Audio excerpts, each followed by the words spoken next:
Good afternoon, everyone. Good afternoon, everyone. Ms. Lawhead, could you please call the next panel?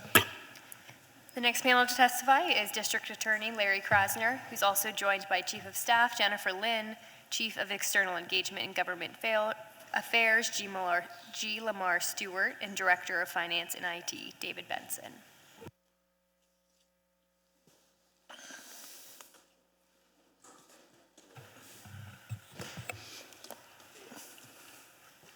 So before we get started, one, I want to welcome you to City Council, District Attorney Larry Krasner. I want to also acknowledge Mr. G. Lamar Stewart.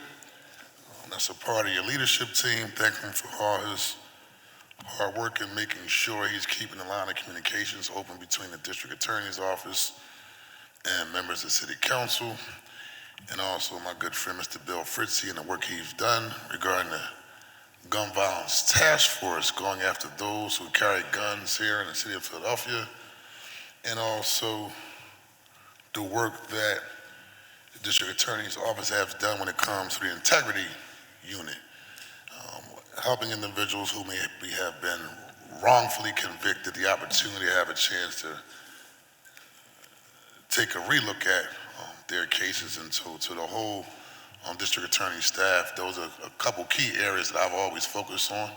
And also the next level around the issue of domestic violence and making sure that we're helping women who are impacted by domestic violence, and the work that you have been doing also around supporting victims and co-victims of gun violence, Mr. District Attorney. And so I just want to start off by setting that tone. You've always been an open and willing partner when it comes to issues that we want to see addressed in the City Council, by not only coming and listening to us, but you'll find a way to come back and say, here's how we're actually going to address the actual issue. Rather, as individuals with stolen cars, we came to you, talked about it being an issue, you followed up on it.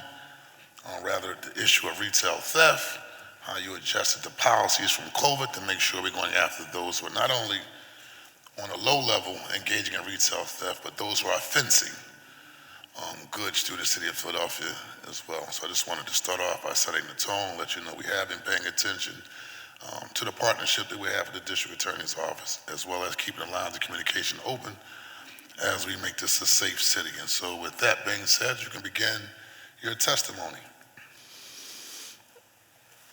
Good afternoon, Council President.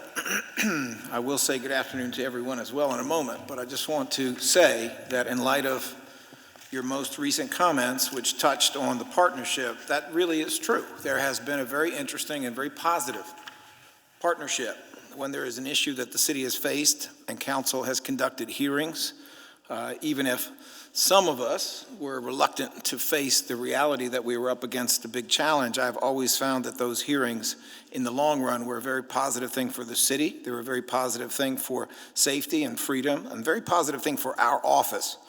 I would say it's a template that was put down in many ways by you, Council President, and also by our friend, Curtis Jones, when we were looking at a gun violence crisis.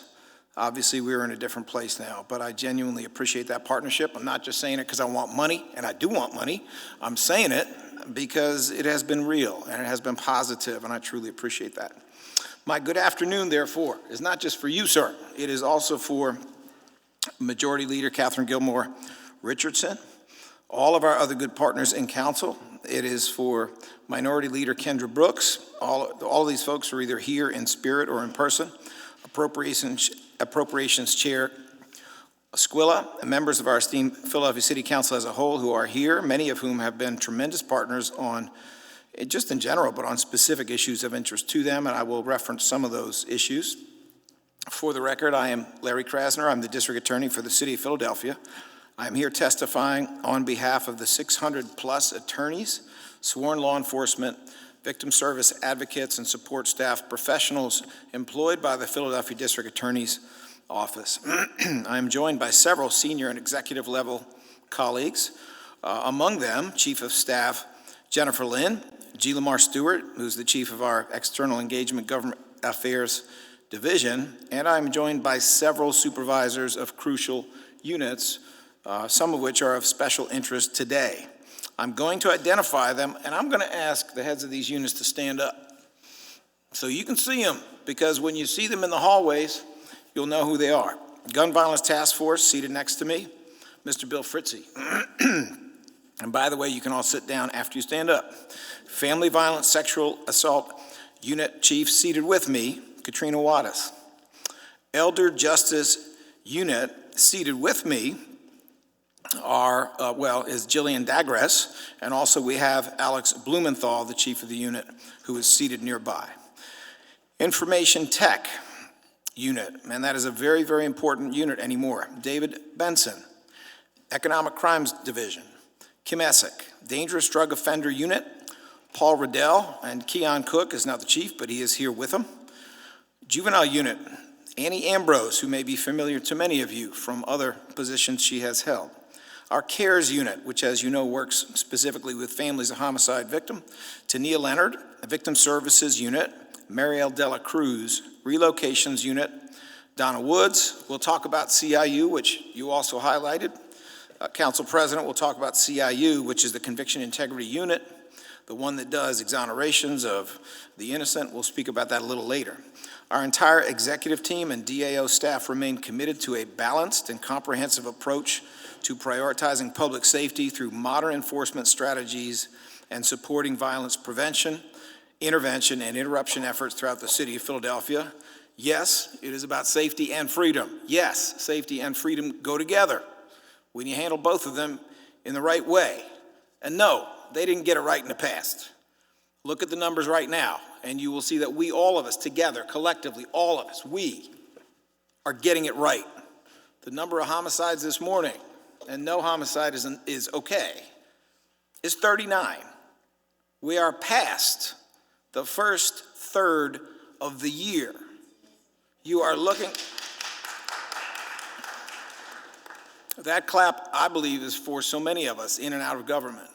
But you are looking at fewer than 10 homicides a month at this point in the history of the city of Philadelphia. At the height of the pandemic, it was about 45. That is where we are, under difficult circumstances in many ways, and I think many people in this room and many people in the gallery, whether they're here or here virtually, should be patting themselves on the back because something good is happening in the city of Philadelphia. The nation, as well as our city, are going to highlight several themes, or have highlighted them. In the month of April, we highlighted Sexual Assault Survivors Month, Reentry Month, which was also Second Chances Month, National Child Abuse Prevention Month, and National Crime Victims' Rights Week, which was April the 19th through the 25th. This month, the month of May, we recognize Mental Health Awareness Month, and every one of these issues, obviously, is of great significance to public safety and to freedom. I want to open my testimony by thanking victim advocates, both within the Philadelphia DA's office, as well as our external partners, for their advocacy and support to families and communities impacted by violence and trauma. It is the work of these victim services groups that continues to help our communities heal in 100 ways. I won't list them because we ain't got the time, but in 100 different ways. They help with our safety, they help with our freedom, they help with our healing. I am joined today by our partners in work among these 9 external contracted victim services providers. They are special guests in my view, and they are also absolutely essential to the work of the DA's office and the work we do together for safety and freedom. I would like to briefly ask them to briefly stand as we acknowledge their organizations. And there are 9, so I'll go through them expeditiously. Northwest Victim Services, Anti-Violence Partnerships, Victim Witness Services of South Philadelphia, Women Organized Against Rape, now known as Philadelphia Center Against Sexual Violence, Concilio, Central Division Victim Services, Women Against Abuse, Northeast Victim Services, Support Center for Child Advocates. Council President and members of Philadelphia City Council as a whole, when we talk about Peace Not Guns, the historic reductions in gun violence in Philadelphia, and the collaborative work being done to support our communities as they recover from trauma, Among the sheroes and heroes who deserve acknowledgement and deserve to be applauded are these victim services organizations, including these 9.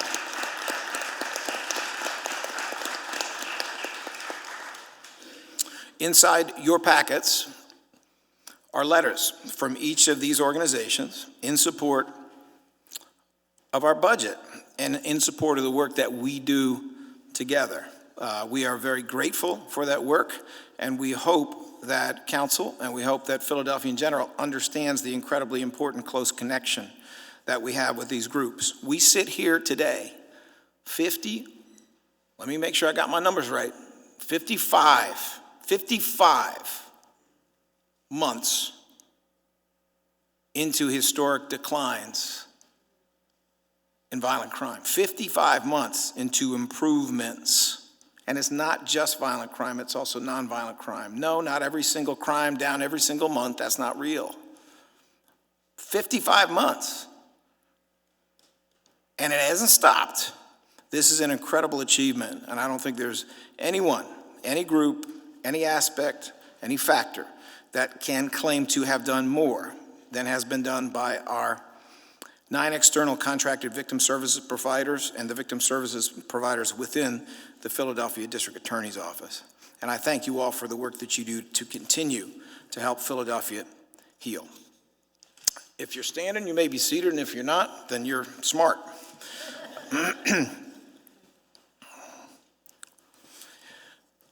Now, let us be clear, and I think it is clear at this point, the idea was never just let everybody go.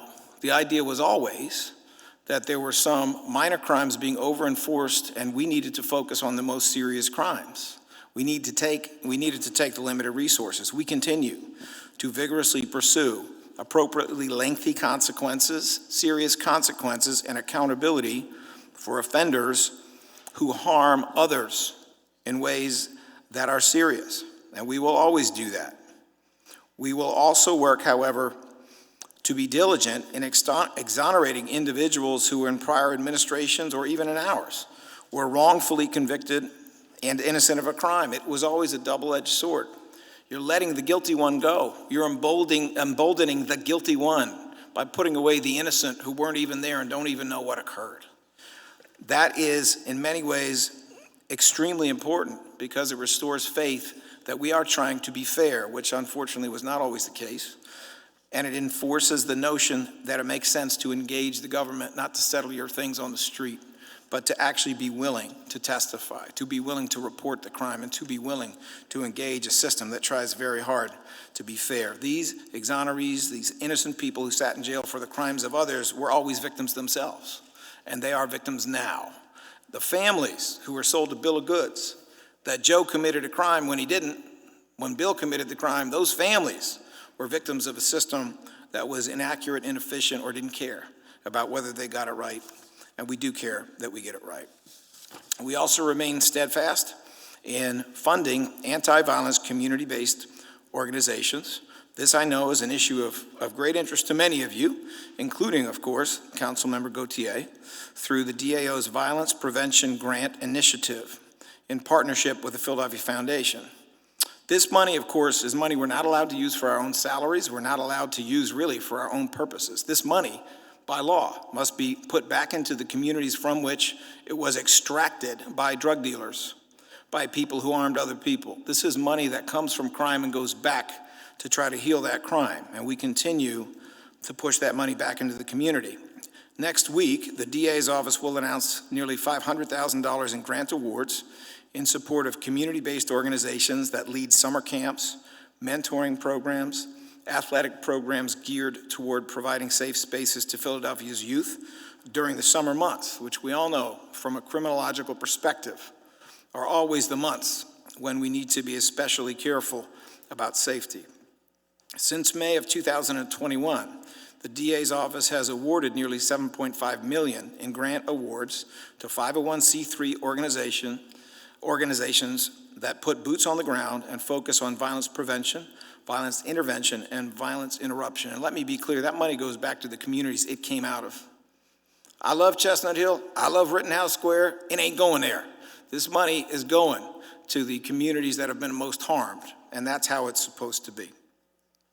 I want to affirm the professional, integral, and hard work of our law enforcement in the city of Philadelphia, police officers and others who go to work every day, sometimes risk their lives while ensuring the public safety of the residents of Philadelphia.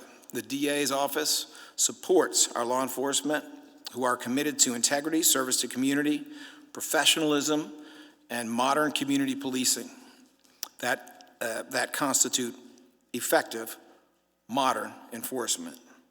We strive in every way to collaborate with the Office of Mayor Sherelle Parker, Philadelphia Police Commissioner Kevin Bethel, and his executive team, Philadelphia Sheriff Rochelle Bilal and her executive team, other local and state law enforcement, not to mention all of our federal partners, but I am now speaking of the city, so I'll stick with that, as well as FOP Lodge 5 President Roosevelt Popular, who's been a tremendous partner since he became the leadership of the FOP, and his executive team.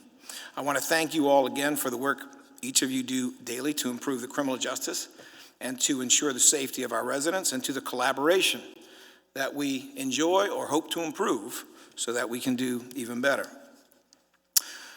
As for the DAO's FY27 budget request, I want to take a moment once again to thank Mayor Parker, Council President Johnson, City Council, for your support of our FY26 request to launch the DAO's Cleaner and Greener Enforcement Unit, which has focused on the prosecution of quality of life crimes that are serious, like short dumping. Assistant DA Teresa Benavides-Sexton, who previously was working in the Homicide Non-Fatal Shooting Unit, has been working very closely with our partners in law enforcement in the investigation of new cases in this difficult area.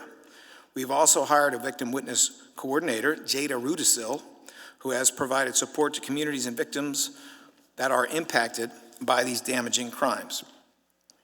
Today, I am testifying and respectfully requesting funding support above the FY26 proposed operating budget from Philadelphia City Council in the following amounts.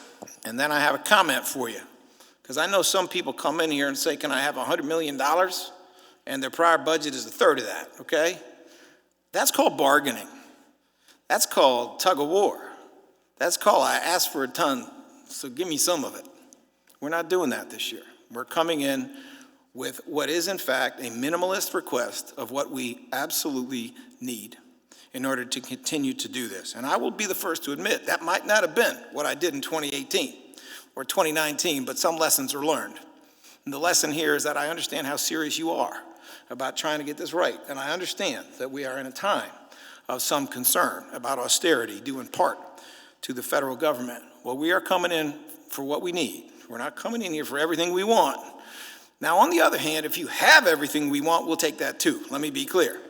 But these numbers represent not as a starting point, I hope. I hope it represents a request that our partners here and also in the mayor's office will meet. $3.4, more or less, million in class 100, $1 million in class 200, $1.25 million for witness relocation. Understand, the 3.5, which is actually $3,417,833, is for us. It's for payroll, which is 90% of our budget. It's for our people. The other two amounts, in fact, don't go to us. The $1 million in class 200 is for 9 external contracted victim services providers who are here and who need that.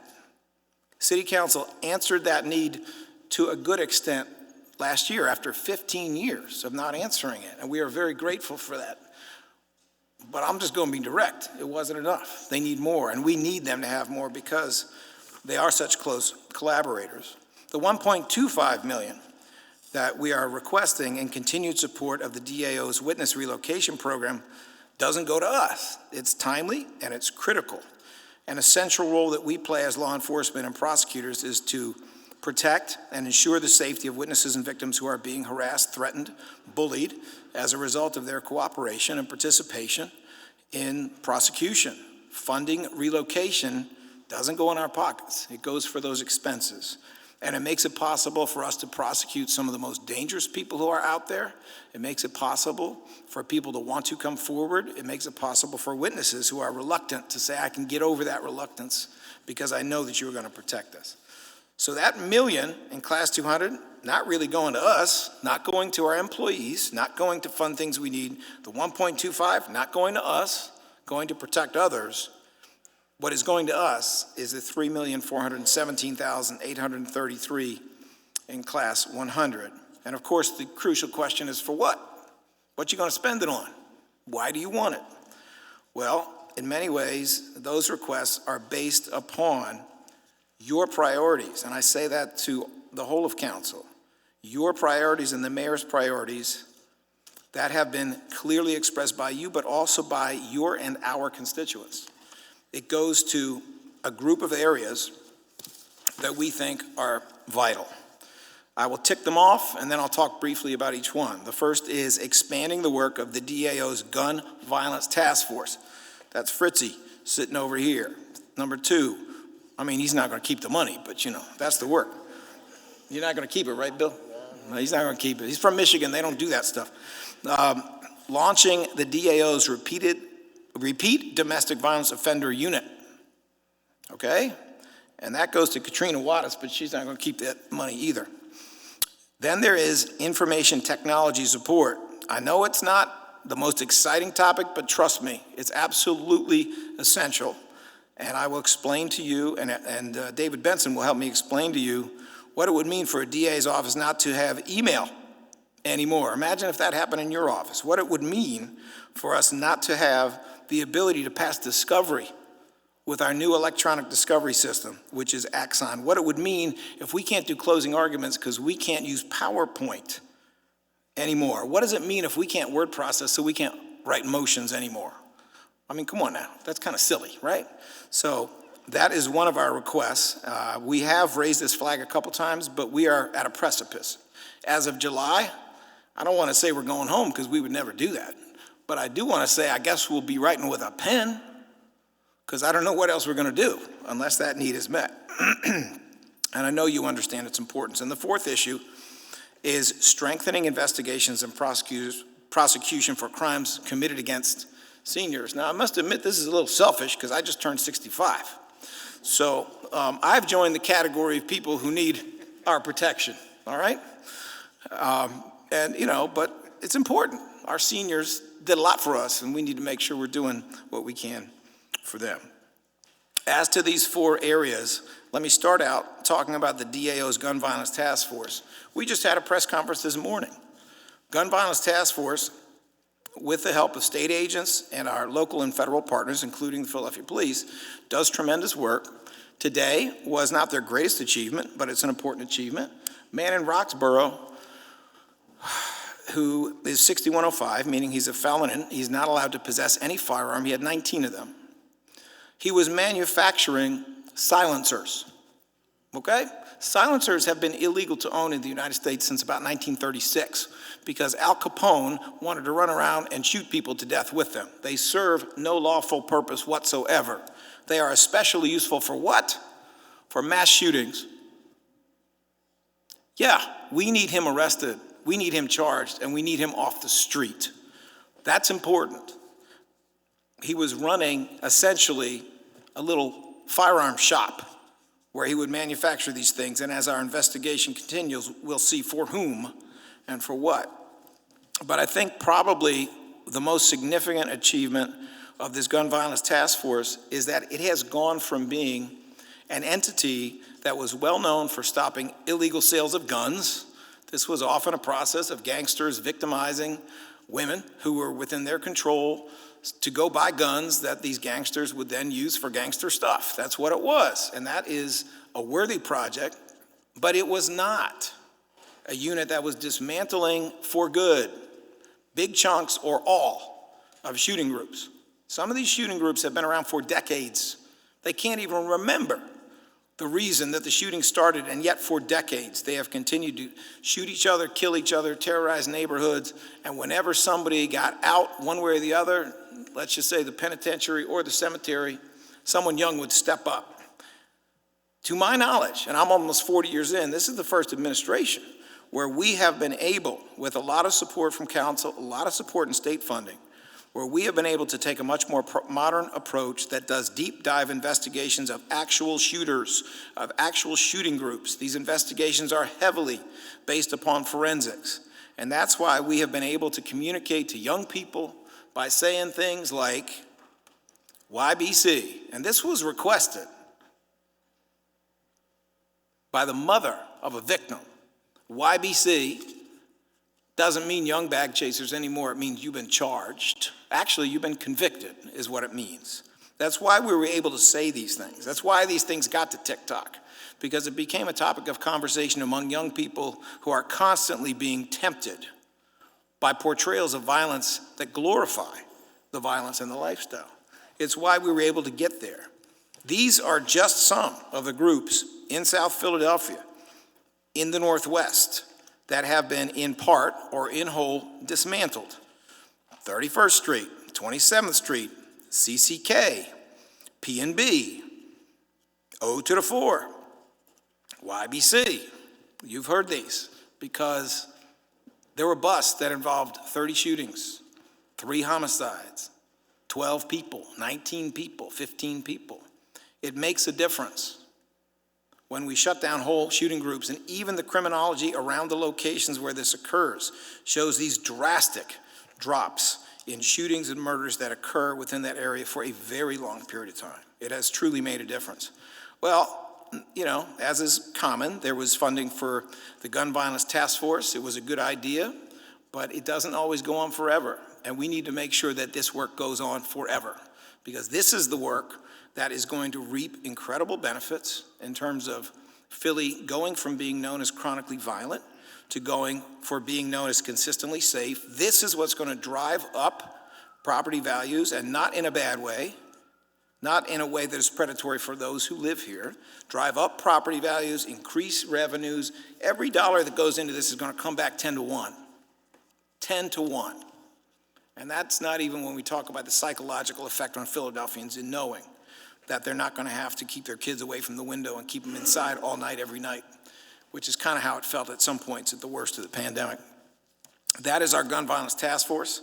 I encourage any and all of you, call me anytime. We will give you a tour. We will show you the effective use of license plate readers, the effective use of cameras all over the city, the effective use of social media analysts, the effective use of machines that crack open cell phones and produce maybe the most abundant source of criminal investigative material that we have seen since the beginning of DNA.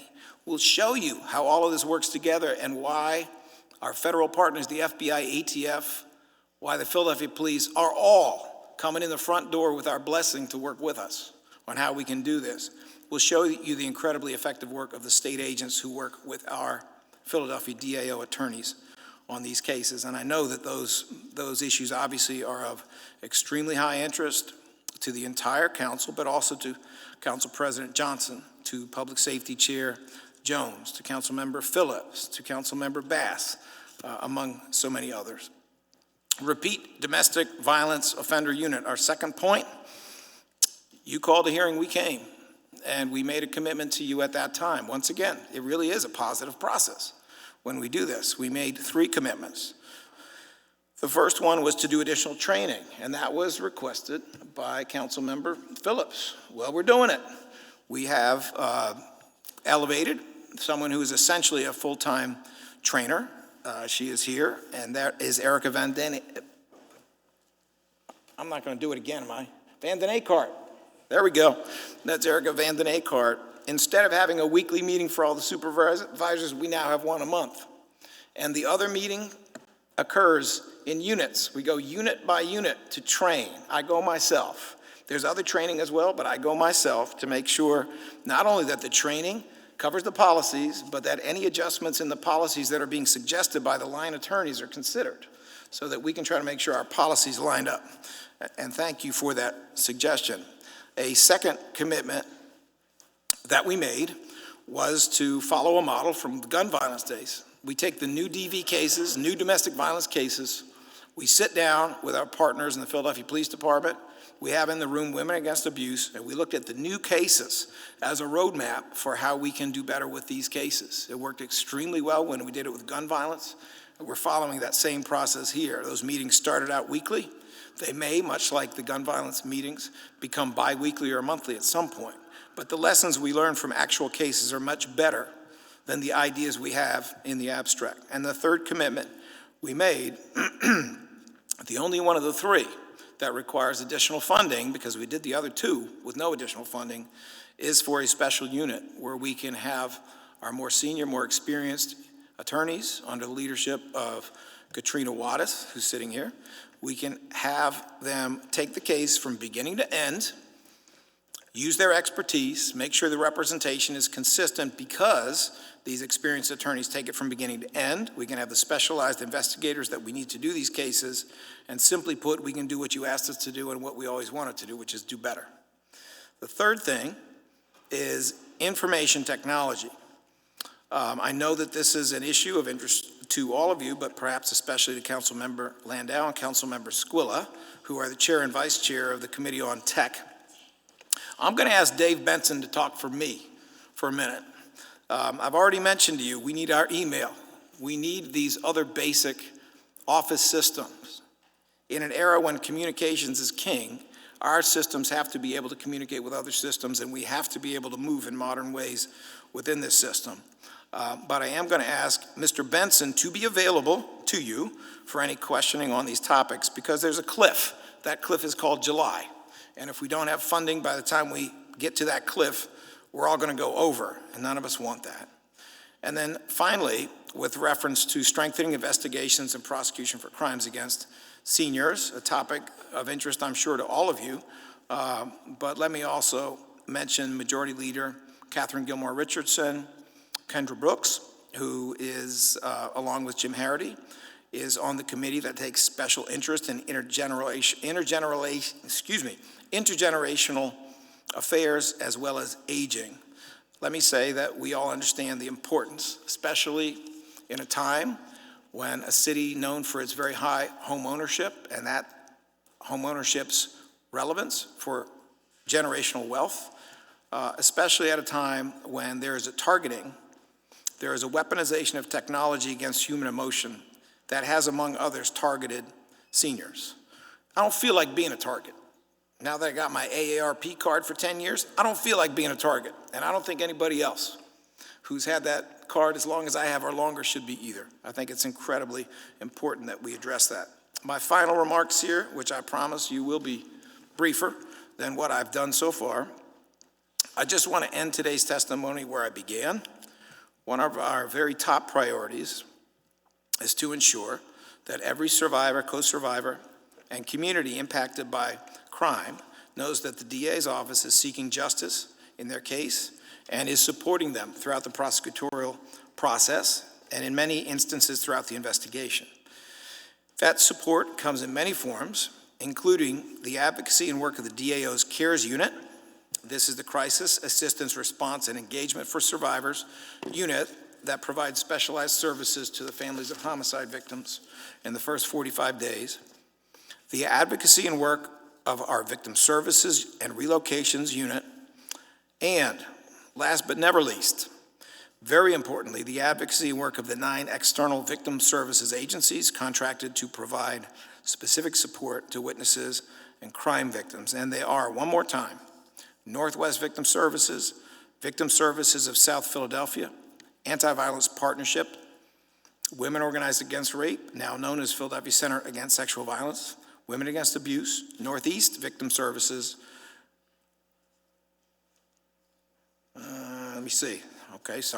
Central Division Victim Services, and the Support Center for Child Advocates. Thank you once again for the incredibly important work that you do.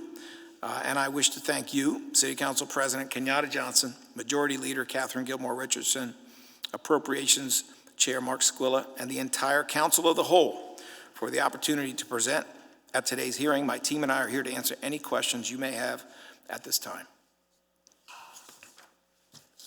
Thank you very much.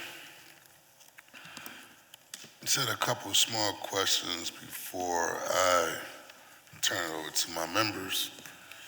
I want to go into gun violence task force not receiving $500,000 from the state. It has an impact on your operations. I want you to kind of give us an overview of what that will impact as relates to your overall operations. I want to get an idea also on how the use of the grand jury investigations and play a role into how you're going after individuals who are carrying guns and wreaking havoc on our city of Philadelphia. There's a lot I could say, but I think I've already said a lot. With your permission, I would like to ask Chief Fritzie to talk about it a little bit, and then I may have a comment at the end. I've got 2 questions. Good afternoon, Council President and Council members. William Fritzie for the record. Council President, we receive a total of $1.6 million from the state. $14 million is awarded by the state for the Joint and Local Task Force. There's only one in the state. The way the fiscal code is written, $8 million comes to Philadelphia, and out of that, the city of Philadelphia, through the fiscal code, is only allowed to get 20%. So 1.6 million out of that 14 comes to us to support not only the DA's office, but over time with the firearms identification unit. And that's been as of 2022. So we used state funding as well as a one-time grant of $20 million. And that grant allowed us to expand and create a $15 million digital evidence lab here in the city of Philadelphia.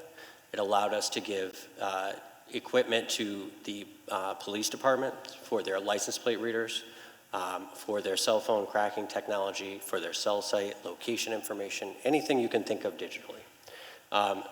Without that funding, each year about $1.6 million we're in a deficit for, because we have to pay for license renewals for that equipment. So if we don't continue to get funding or any matching funding from the state, the ability to map cell phone towers for the city of Philadelphia, all of them, because we pay for all of the police department, will no longer happen. You won't know where a defendant is.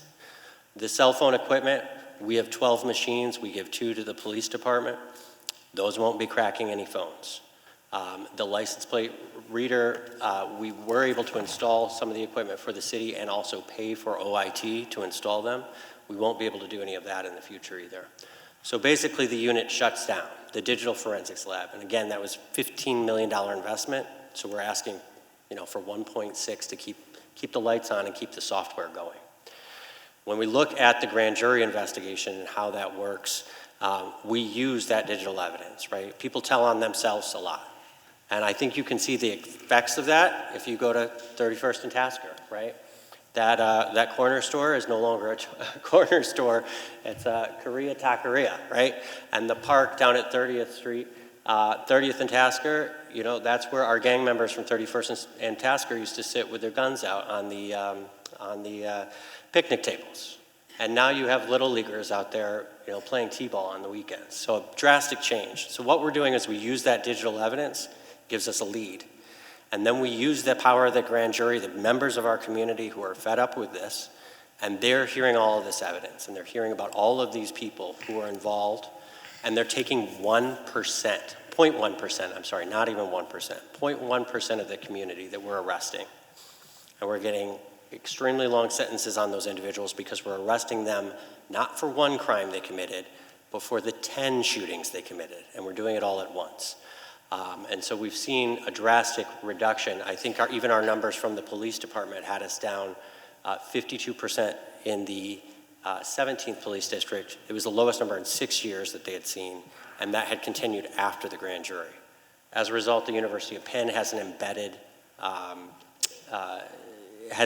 a researcher within the unit to figure out if our grand jury system can be a model throughout the country.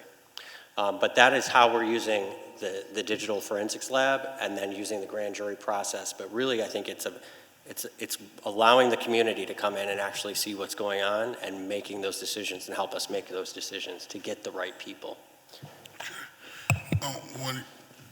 This year, you and your team, from my notes, aims to double the number of phones extracted and analyzed and complete 15 grand jury investigations for 2026.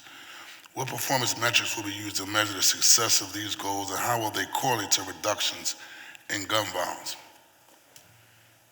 So I think, do you want to answer that? All right. It's easy for us to kind of look at these and give you a report back. So each time we do a grand jury investigation, anything that we're doing at the task force, we're already obligated by the state to respond back to our funding and tell them exactly what we've done. We would be able to look at time of incarceration and the length that the case can go through the system by using digital forensics. We can see that it's a faster process as a result. We can also look at shooting reductions in the neighborhoods of what we've affected and the spillover from those neighborhoods based on the crime data that we currently have. And we can account for every single cell phone that comes into the city. We pay for it's called Guardian, and we pay for that account, so we know exactly what phone is being extracted and what phone is being used within the court system.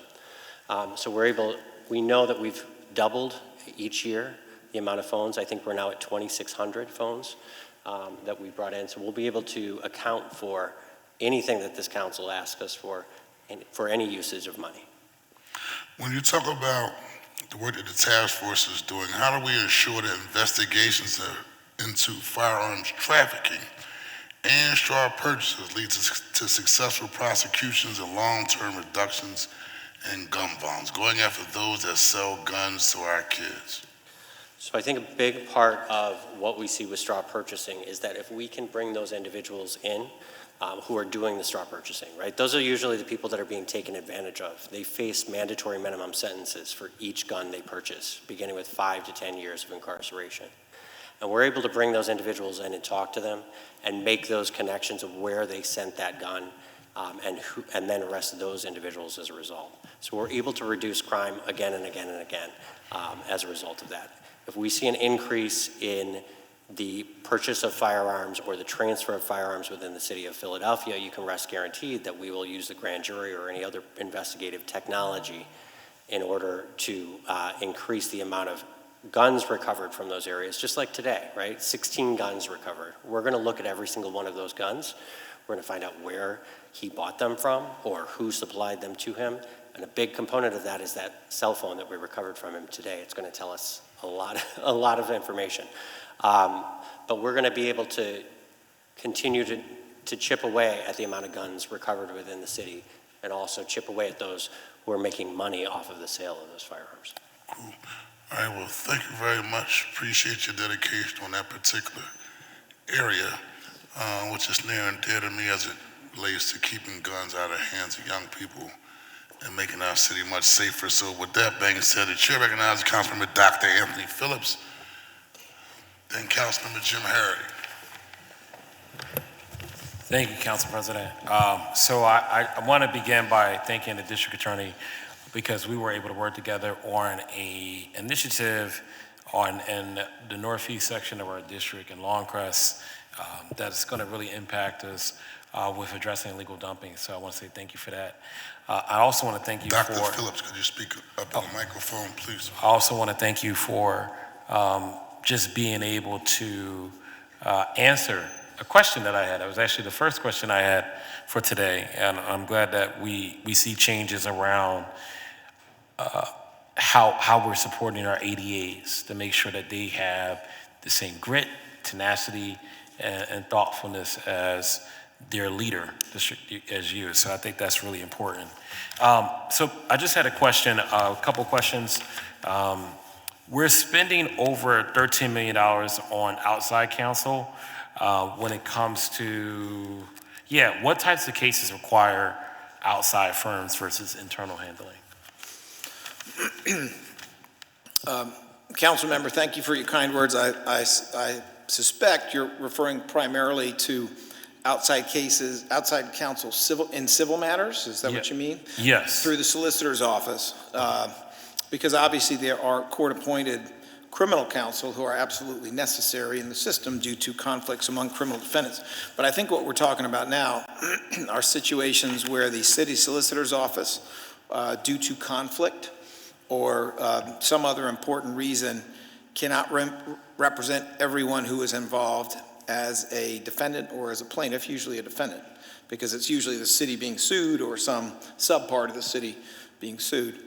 In general, those will be situations where there is a conflict. It'll be situations where one attorney cannot properly represent multiple different entities because those different entities either are factually in a different place or have defenses that contradict.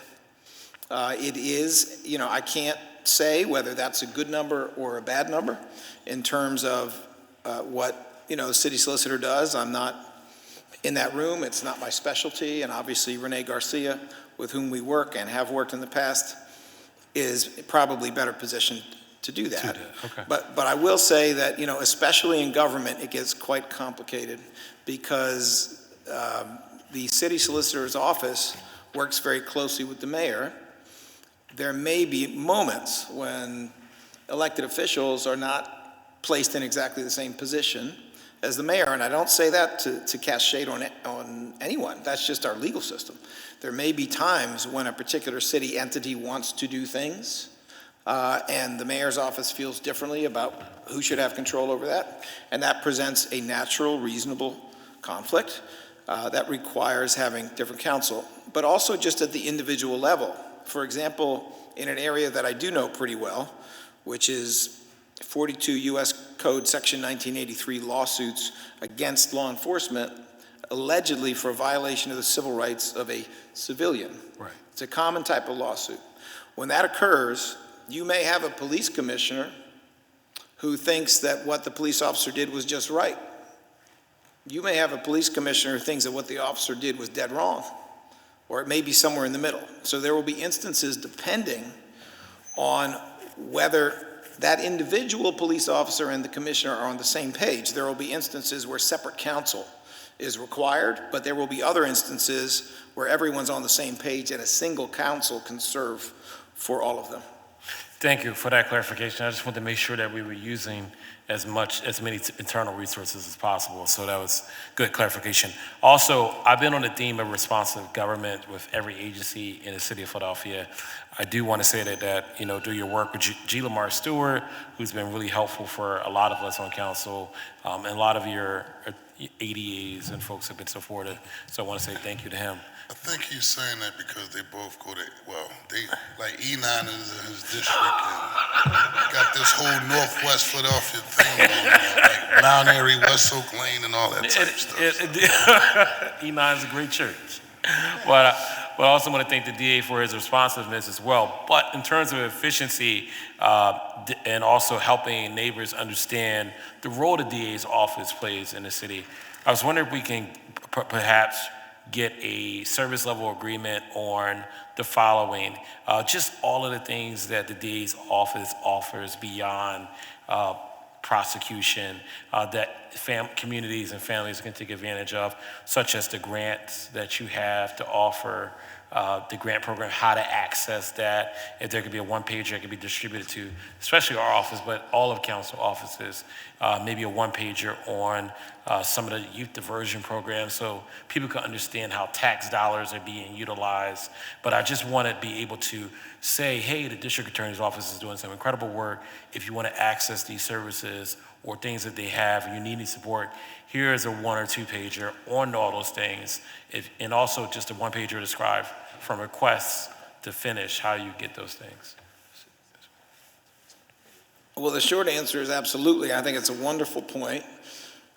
People need to know that their government is working for them. They need to know what opportunities exist. And in an electronic era, it's so easy to do that at no additional taxpayer cost. So yes, we'd be delighted to do that. However, I have a subject matter expert here to comment a little further on it. Thank you. Hi, my name is Amanda Rivera. I'm the Assistant Director of the Community Engagement Unit at the DAO. So I can answer that question. So as community engagement, we do a lot of things in the community. We go to schools all around the city of Philadelphia. We do a number of things. Sometimes it's a reactive thing where a student unfortunately has been killed. We go to the school. We offer different things in conjunction with the principals. Sometimes we do healing circles with the kids. Other times we are just sort of there as a support, somebody that they can talk to. Other times it's not as sad, which is wonderful. And we just come on a regular basis to the schools. We also go to senior centers in the community. A lot of the senior center work is times when we try to help them not to become victims of crime. So we talk to the seniors about scams. We talk to them about deed theft, house fraud, those kind of things. And just spending time with our seniors is really nice, and they're always really interested in what the DAO does. We also do a lot of things. That's what exactly I would love for you to do. I would love for you to put all of those great services that you do into a nice, well-designed pager, so I could say to a senior, we can help with deed. The DA's office helps with deed fraud. Excuse me. You help to support school assemblies. I can pass it out to our principals. Because you said it's just not reactionary to go to schools. You could do it proactively as well. So just finding ways to cooperate, collaborate in that nature. I just think you all do great work. And then a lot of the community organizations are always like, we need money. And I wish there was a way which I can say, here are the open dates for the DA's office. Everything in a one pager, not like I can't get them 20 pages worth of stuff, a flyer here, flyer there. If I can get a snapshot, that'd be good too. Yeah, we can get you something by next week. Thank you, Amanda. You're welcome. All right. Thank you, District Attorney. Thank you, Council President. Thank you very much. Councilmember Jim Hardy. Thank you, Council President. Good afternoon, everybody. Thank you for your service, as always. Just a couple questions. Your office put out a press release praising AmpCourt's success. What has changed your opinion since last year? And I've been talking about the need to expand AmpCourt every budget cycle. I think we should have 2 judges and 2 courtrooms to accommodate the number of cases. Can you tell me your thoughts on this? Well, please correct me if I'm wrong. I don't think our position has ever really changed. We've always been big supporters of AmpCourt. We continue to be very big supporters of AmpCourt. As with all diversionary programs, we try to look to best practices to see in what ways they can evolve, whether it's drug treatment court, which is incredibly important, or it's AmpCourt. But I can tell you that the criminological results for AmpCourt and the report that we released say that it's a success, that it works, that going from a couple days a week to 5 days a week makes a lot of sense. We are at a moment, I don't want to speak for the courts, but I know for a fact we have come to a moment when there are more judges available than there used to be in the municipal court. Maybe not in the Court of Common Pleas, I'm not sure, but certainly we are better off in terms of the availability of judges. I'm not the one, I think, to determine whether there should be 2 judges doing AmpCourt or 3 or 8 or 1, but I will say that we are vigorous supporters of carefully applied diversionary programs. A lot of what happened previously, I think, was confusing to people because, and this is a good thing, the police started to do their own pre-arrest diversion. When you do pre-arrest diversion, which can be a very good thing, it means fewer cases come into the system that are exactly the kinds of cases that would go to AMP. Some people, I think, honestly misinterpreted this as being, why are there fewer cases in AMP? There are fewer cases in AMP because there was a different diversionary program that existed before people got charged. There are some changes with that. I don't control what the police do before an arrest, but I am delighted to deal with whatever comes to us by way of an arrest. So whatever that flow of cases is, small, big, or middle, we are always going to support diversion where it's appropriate, where it works. No, we're not going to be putting the members of YBC into AMP. No, we're not going to be putting the members of YBC into some sort of gun diversion. That's not real. We're going to be taking people who either have walked the straight path or can walk that straight path again, and who are not committing crimes that are incredibly damaging to their neighbors. We're going to be putting those people in there. I know you, Councilmember Harity, well enough, and I say this respectfully, to know how deeply you care about things like addressing people's addiction issues, addressing people's mental health issues, addressing people's unrelenting poverty issues. You live in a place where all of these things are in front of you. You can see them as you walk out your front door.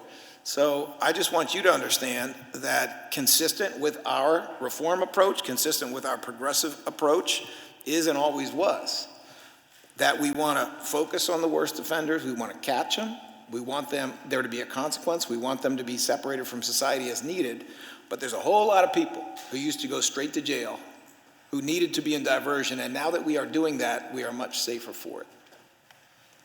Okay, I'll respect the clock. Thank you, Council President. Thank you, Mr. DA. Thank you, sir. Thank you very much, sir. Councilmember, well, let me, real quick, I want to acknowledge LaQuisha Anthony, new executive of WAR, Women Organized Against Rape. I remember when she first really started doing this work, so I want to congratulate you on your new position, as well as Tone Barr, who represents Philadelphia Mass JID, community leader out in Southwest Philadelphia, but also Allison Sprague from South Philadelphia. She runs Victim Witness Services. We've been doing this work in that vineyard for a long time. Way before I became elected official, since I started as a public safety liaison for State Senator Anthony Hardy Williams. And so to all the advocate groups that are on the front line doing this work day in and day out, I attribute the majority of the reductions in gun violence that we have seen is based upon the investments. It's a collaborative approach with all of us, but we haven't always in the city of Philadelphia invested on our boots on the ground organizations. And so I just want to take a moment to acknowledge that. And it was G. Lamar early on who came to us in a couple of our hearings and said, why don't we talk about prevention? Right? Larry followed up. Why we don't talk about doing something different? Because mass incarceration obviously wasn't the way out of it. And I don't mind saying for the record, under Lynn Abrams and Ryan Castile were two tough as nails, so to speak, hard on crime district attorneys, the homicide rate was like 500 plus. It's the early 90s. We had the JBM, Jamaican posse, shower gangs running the street of Philadelphia, crack epidemic, right? And obviously that approach didn't get us anywhere. And I think even now we have a more even serious issues because we didn't have the proliferation of guns in the street and our young people having access to those guns. But we're doing something right. And so just wanted to acknowledge that for the record. Councilmember Dr. Nina Ahmed and Councilman Jamie Gautier. Thank you, Council President. Good afternoon. Good to hear so much progress being made. I had a question about how the DA's office ensures that they're prosecuting actual perpetrators of human trafficking and not the victims. We have heard from our partners in human trafficking awareness space that often victims of trafficking are re-victimized by being prosecuted for crimes like prostitution, while the traffickers and the Johns walk free. And just to be clear, we're defining those who are trafficked as individuals who are forced, coerced, or defrauded into engaging in commercial sex acts for the profit of traffickers. So I wanted to understand that space and how we're ensuring that those who are so-called prostitutes are not caught in this system if they're deemed to be those to be trafficked. And then I have a follow-up. Well, thank you for the question, Councilmember Ahmad. As you know, we have had private conversations about this, and we have also been together at public events that are built around the city's public education program relating to trafficking and relating to the reality that with all the special events occurring in Philadelphia, we are likely to see what has happened around the world historically, which is a big influx of traffickers who will be using and abusing women, among others, for the purpose of making money and, there is information indicating some of those victimized people who are being trafficked are younger than ever, that the money that is flowing in ways that are electronic and is flowing in ways that can be spotted through the effective use of law enforcement capacity that is there. I'm going to turn this over in just a moment to our chief of the Family Violence Sexual Assault Unit, Katrina Wattis, who has also been with us in these spaces. But I want you to know this. I am not here to tell traffickers what's coming, but I am here to say something's coming, that there are meetings that are happening right now among people in law enforcement involving sources of information that perhaps weren't previously connected, with the idea not just of the public education, which is crucial. It's crucial because it lifts up witnesses who see something that doesn't look right. It provides the kind of information that can have tremendous effects, and it also just makes it much harder for these criminals to conduct their business and victimize the people that they victimize. But I am here to say that I would like Philadelphia not only to be studied for its achievements in other areas, I'd like it to be studied for its achievements in catching traffickers in the year 2026. I would like to see that the information that's been out there for 10 or 20 years gathered internationally about how this business is conducted, I would like to see that bears fruit in terms of the clearest message there can be to prevent crime, which is people like you get caught. If we can catch them before they get on their planes and go to wherever, if we can hold them accountable here, and by them, no, I do not mean the people who are trafficked. My position from the very beginning in 2018, and it caused quite a bit of controversy at the time, has always been you do not go after the people who are trafficked. They are victims. You go after the people who use them, who exploit them, who harm them in so many different ways. So I share your values on this issue. I think public education, simply put, is really much more for you. That's for you and your colleagues. I'll support it any way I can, but enforcement is for me. And I'm very hopeful that through meetings that are not public, that are private, and rightly so, that we will be able to not only lift up the issue in ways that are helpful to the enforcement, but we will be able to lift up the enforcement in a way that supports deterrence and public messaging. So I want to do a point of information also along the same line of questioning. And I know a lot of times your approach is to also look at the big picture and not just the picture from a micro lens standpoint. And on the same line of questioning, just for additional information with Councilman Dr. Nina Ahmed, when we talk about trafficking, do you and your team have any strategies to look at some of the video game apps, such as TikTok, such as Roblox, right, where we see a lot of human trafficking taking place, and those major companies, well, in the city of Philadelphia, we haven't really targeted them as to going after them. But I do have seen research in other states that have made it a priority to figure out ways on how we hold those type of companies accountable, because there's no safeguards. And they think that, you can come on these social media apps when children are playing and all types of things happen where kids are trafficked and kids are groomed. And so any thought process around that as relates to specifically the line of questioning of Dr. Nina Ahmed, especially as we deal with 2026, and we're going to have people all around the world converging into this city, and then you have these creeps going around trying to go after children. And so just want to get an idea if there's been any thought process. Council President, this is a perfect segue to our Chief of FVSA, Family Violence Sexual Assault, Katrina Wattis, who has taught me about some of the issues you just raised and who has been working in the area of enforcement against trafficking for quite some time. So I'm just going to let her say smarter things than I would probably say. Good afternoon, Council. Thank you both for your questions. As the DA stated, my name is Katrina Wattis. I'm the Supervisor of Family Violence and Sexual Assault at the DA's office. Bring up a great point about trafficking in the space of social media and other gaming platforms. That's I know council just addressed just a week ago. Unfortunately, I was not able to attend. However, I do have special interest in that, and we absolutely see that in cases that we are actively prosecuting in the DA's office. That is an area of trafficking that's oftentimes overlooked. Holding accountable the platforms is something that I hope that legislation is put in place as it pertains to creating more safeguards for our children that are on these platforms. However, right now, what we're doing in the DA's office is actively prosecuting the people on the other line of those gaming systems, on the other line of those social media platforms, the individual defendants who are actively reaching out and doing online grooming.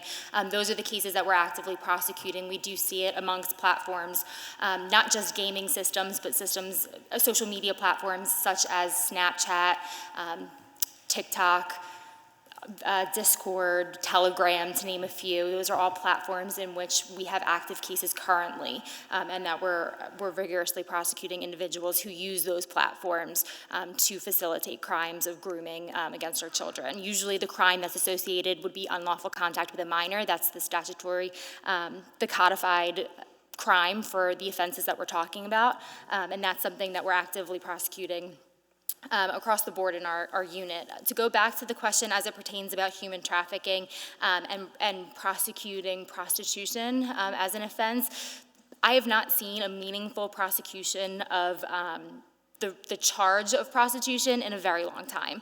Since transitioning to family violence and sexual assault almost a decade ago to that specialty unit, our unit does not prosecute the crime of prostitution. There used to be a time when prostitution was charged and was oftentimes diverted, and there was actually a special diversionary program for prostitution offenses. However, oftentimes now, with policy changes and with better oversight of the charging unit in our office, I'm oftentimes seeing more charges of prostitution that come in that are actually declined. So instead of charging, arresting, having a criminal record for an individual for the offense of prostitution, we're actually not even getting there. We're oftentimes declining those charges for a number of reasons. Council President, I'm going to have just a quick follow-up. So I hear you, but are you being able to prosecute traffickers and the Johns?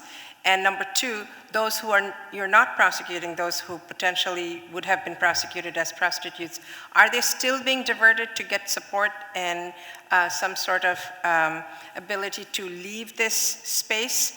Because we have a lot of other agencies, so I wondered what sort of connection you have, or maybe this might be a police issue if they're not getting prosecuted at all, or maybe your charging unit can send folks. I just want to make sure we break that loop and put people together with resources.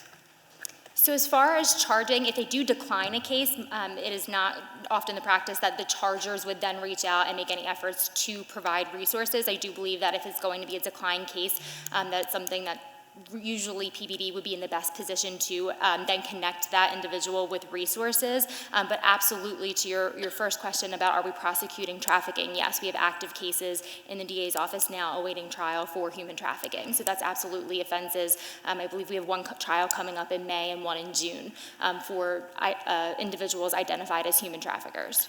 And those numbers would be reflected in the quality of life? Is that where we would see those numbers? Or I just want to get a number on what we are doing last year, this year, or anything in comparison as to the focus has shifted and we're all paying attention to this now. So I wanted to see if there's a commensurate increase in what you're seeing as in prosecutions. So I'd love to get that number.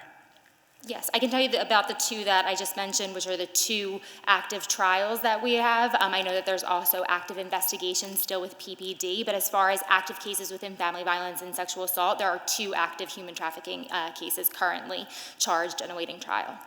And finally, before I go, any prosecutions or any work done on the gaming platforms? And we missed you at our hearing. We'll follow up after. It was a very, very informative hearing for us, but I would like to know, is any work going on in that space in your office? As far as prosecuting offenses involving gaming platforms, I would say absolutely as it pertains to social media platforms. Roblox is not one that I often see, although I know it does get a lot of attention for very good reason. But as far as the social media platforms, I could pull numbers for you at another time if you'd like, but absolutely the social media platforms is most prevalent and most oftentimes what we see in our unit for our cases. Yeah, thank you so much. We would love those numbers because then we can share with our public that we're moving dollars into these spaces and this is the impact and this is what we're doing about. So we have to complete that loop, particularly for us to say how we are allocating dollars. So thank you very much. Thank you, Council President. Thank you. Member Gautier and Member Jones. Yes. Thank you, Council President. Good afternoon, DA Krasner, to you and your team. I want to start by commending you and your team for all of the hard work that you have done around gun violence. I started here in 2020 where we were just in such a different environment than we are today. And I know that we spent a lot of time during this hearing talking about your good work and talking about our collective efforts, but in general, I don't think you get enough credit on an everyday basis for the work that you've done to help us get to such a stark decrease in our shooting and homicide numbers. You know, you have not taken this approach of spreading law enforcement resources all over the place indiscriminately. You've been a champion for focusing on the most violent offenses, for stopping the cycle of violence, and in West and Southwest Philly in particular, I've appreciated the work of stopping the shootings that were happening among all of these different street groups. I mean, these groups were terrorizing West and Southwest Philadelphia, and you all, particularly through the Gun Violence Task Force, led by its chief, Fritzy, have put, a halt to that behavior. And I also want to credit your efforts around violence prevention, particularly the efforts led by G. Lamar Stewart. But to your whole team, thank you very much.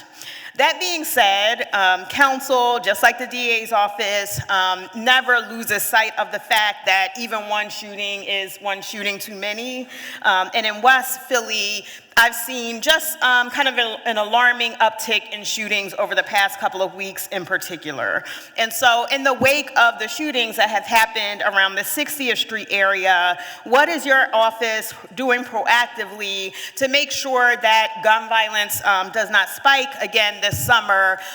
Another thing that's concerning to me are sort of rumors that I've heard that these shootings are connected to street group activity. And so what's your understanding of that, and what can we do to get ahead of a situation where we're again kind of experiencing a war between these different factions that's bringing so much violence to our neighborhoods? Councilmember Gautier, thank you so much for that question. Very quickly, obviously, step one is prevention, which you have championed, as have many others here, and my office has championed, which has tremendous impact. And the reality is that it is those neighbors, it is those coaches who are uncompensated, it is those neighborhood leaders who look out for the kids on the block who have had a tremendous impact. That part's easy to talk about. The other part, of course, is not prevention, but enforcement. It's modern enforcement. And yes, GVTF, Gun Violence Task Force, deserves tremendous credit. So does our homicide non-fatal shooting unit, which has been extremely effective in ways that we have not gotten into today. But if you actually look at how good they are at convicting, at improving investigations, at bringing in proper, just outcomes, they have had a tremendous impact as well. And Jeff Hushnowski is here. He is the co-chief of the homicide unit, as he has been now for a number of weeks. He is here as well. To the extent he wants to add some commentary, I invite him to come forward, but I'm going to turn the mic over to Bill Fritzy, because as you know, when an investigation is very active, when there is the possibility, I say the possibility, of secret grand jury proceedings, there's what we can say and what we cannot say. Okay, we will always try to say as much as we can, because the public deserves to know and you deserve to know as a member of council, but there may be certain things we can't talk about. So I'm going to ask Mr. Fritzie to do what he does well, which is say as much as he can and not to say what he shouldn't. I could just say no comment, right? We made a promise, William Fritzie, Chief of the Gun Violence Task Force. We made a promise a while ago when we went to West Philadelphia in the first grand jury that we weren't going anywhere. We haven't left. You are right, there are some groups out there that are still going back and forth. Without giving too much information, right, I can say the groups that we all know, or the names that we've all heard. North Side, South Side, right, Christie Rec. We've got the Elmwood Corridor. So we are in that area. We know that there's probably some back and forth between some individuals. We constantly are monitoring in the ways that we monitor. But we're also working with the city's GVI program, right? So if we see something ahead of time that we can get ahead of, then we're going to make a referral over there. Because while we do our investigations, our investigations take a little while, right? And then if we have any information on cases as they're coming in, where it might be group related or anything else, what we will be doing is either adopting those matters ourselves to prosecute, or we will inform the homicide non-fatal shooting unit, or whatever unit has the case, that individual is likely group connected and might be somebody of interest that is causing some problems in the neighborhood. So we are actively in that area of the city, and we will remain active there until there are no more problems in West Philadelphia. Thank you. Go ahead. Did you have something else, DA Krasner? I just wanted to give Jeff Hajnowski, who is running the homicide non-fatal shooting unit. At this time, I want to give him an opportunity to add anything he thinks he can add without spilling too many beans. Okay. Good afternoon, everyone. Thank you, council members. Jeff Hanowski, I'm, acting supervisor of the homicide non-fatal unit. Just want to add a little bit about the collaboration that we have with our unit and the gun violence unit. Maybe in administrations past, there was more of a rift between the two units. They kind of worked independently of one another. Under Mr. Krasner, I know in recent years the units have kind of worked together more to help solve a lot of the gun violence that happened all throughout the city of Philadelphia, not in any particular area.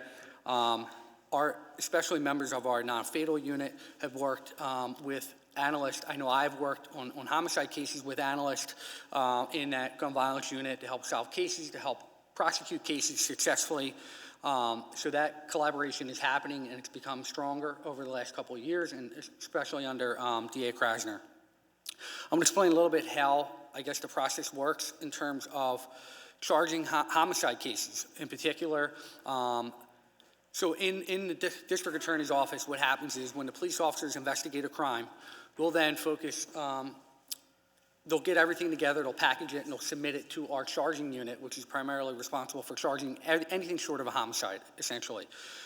We have 24-hour a day, 7 days a week, 365 days a year, a charging unit that's staffed to review those cases to see if there's enough probable cause to make arrest and charge individuals.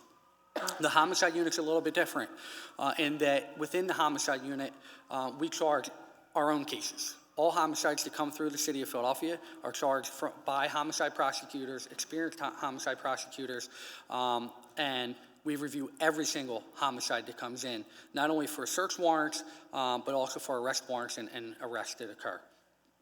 I know over the weekend there was a shooting at 52nd and Chester, and that's a case that I know that the DA that's up right now, and when I say up, the way that it works is this. From Friday at 5 o'clock to the next Friday at 5 o'clock, one DA will be assigned. They're on call 24/7. They handle everything that comes in from that Friday at 5 p.m. to the next Friday at 5, at which point another DA will take over, and they'll be up. That's in addition to any other court duties and obligations that they have, any other cases that they have. That's extra work on top of everything else. I know that the DA who's up currently, which is Sidney Pope, has been thoroughly investigating and working with detectives on that recent shooting and the other shootings that happened over the weekend. And what will happen is every morning we'll get updates on that investigation and see where it's at.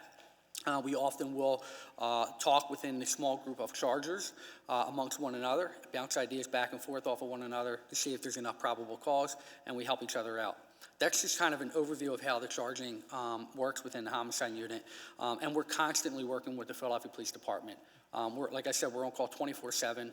We get phone calls at 2, 3 o'clock in the morning. We have to get up. We have to be responsive to those detectives, especially if they have individuals in custody, and we have to make sure that we're available.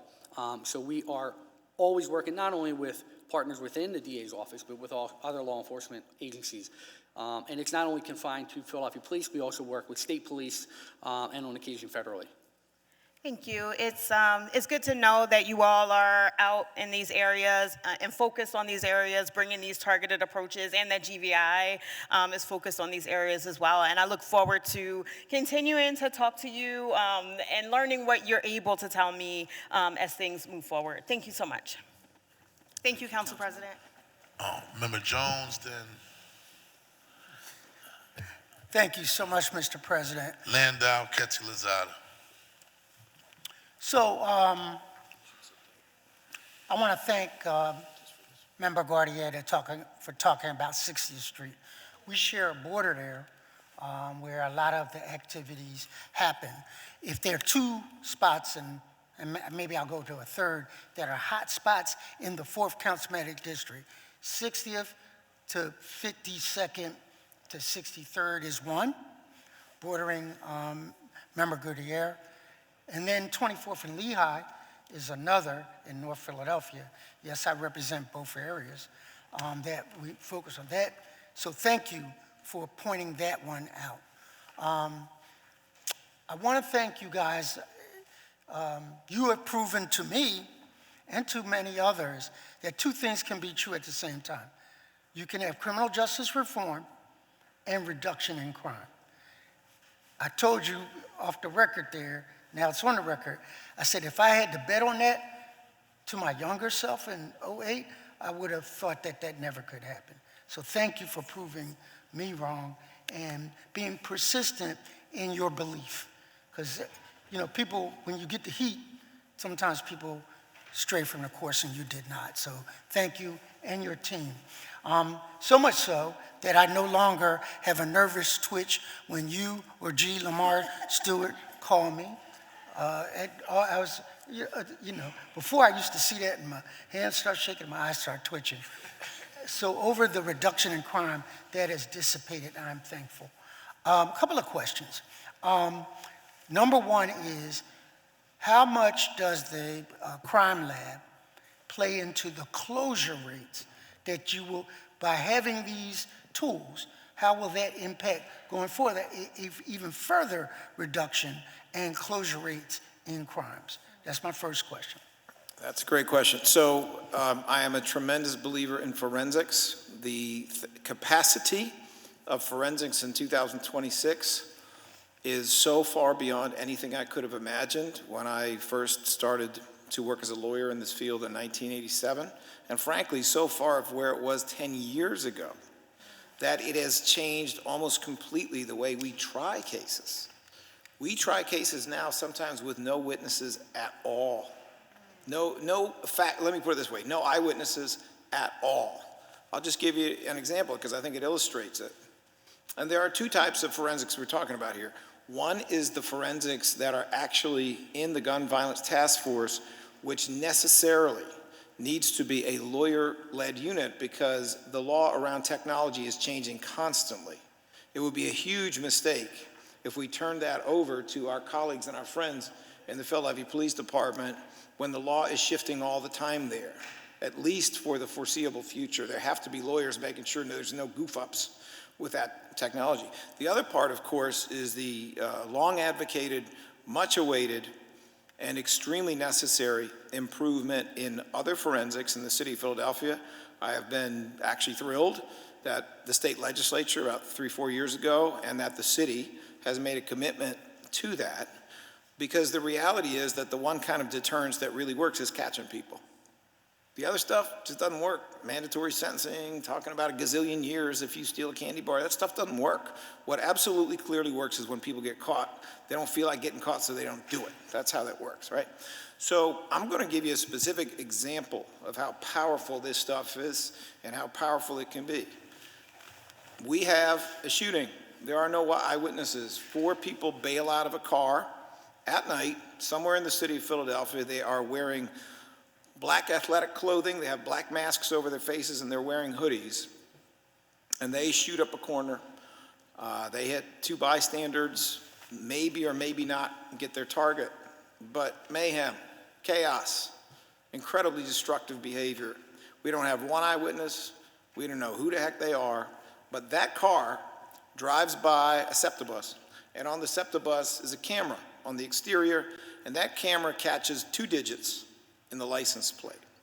Well, there are license plate readers in the city of Philadelphia, and those license plate readers attach to the Gun Violence Task Force, and they are constantly looking at license plates all over the city, whether those license plates are on cars that are parked or cars that are moving, and they register that and they put it into a database to the tune of more than 1 million pieces of data in a week. I think that's right. Fritz, you'll correct me if I'm wrong. I got that one right. So they're going to put that in there. So now you've taken a universe of cars, because you can tell the color maybe, you can tell the model and the year probably, and you got a couple of digits. You've already reduced the universe of cars that were involved in this from, who knows, 500,000, maybe down to 50. You now start to look at possibilities there, and you see that car traveling past additional public or private cameras, and you note that this car has a particular characteristic. One of the fenders has a dent in it. There's a sticker that's somewhere on the back of it.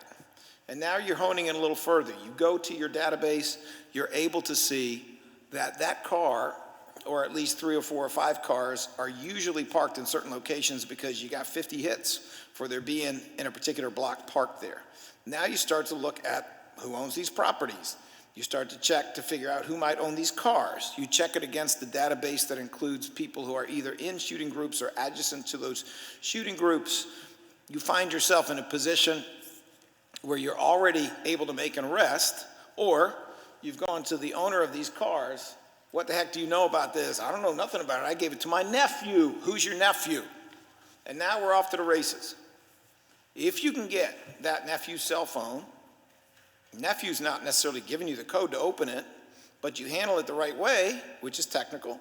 You put it into a machine that will try to open it. You pop that phone open, and now we have this geolocation that shows you that that phone was at the scene of the crime. It approached the scene of the crime at the instance of the killing. It was at the scene of the crime, and then it sped away at 100 miles an hour.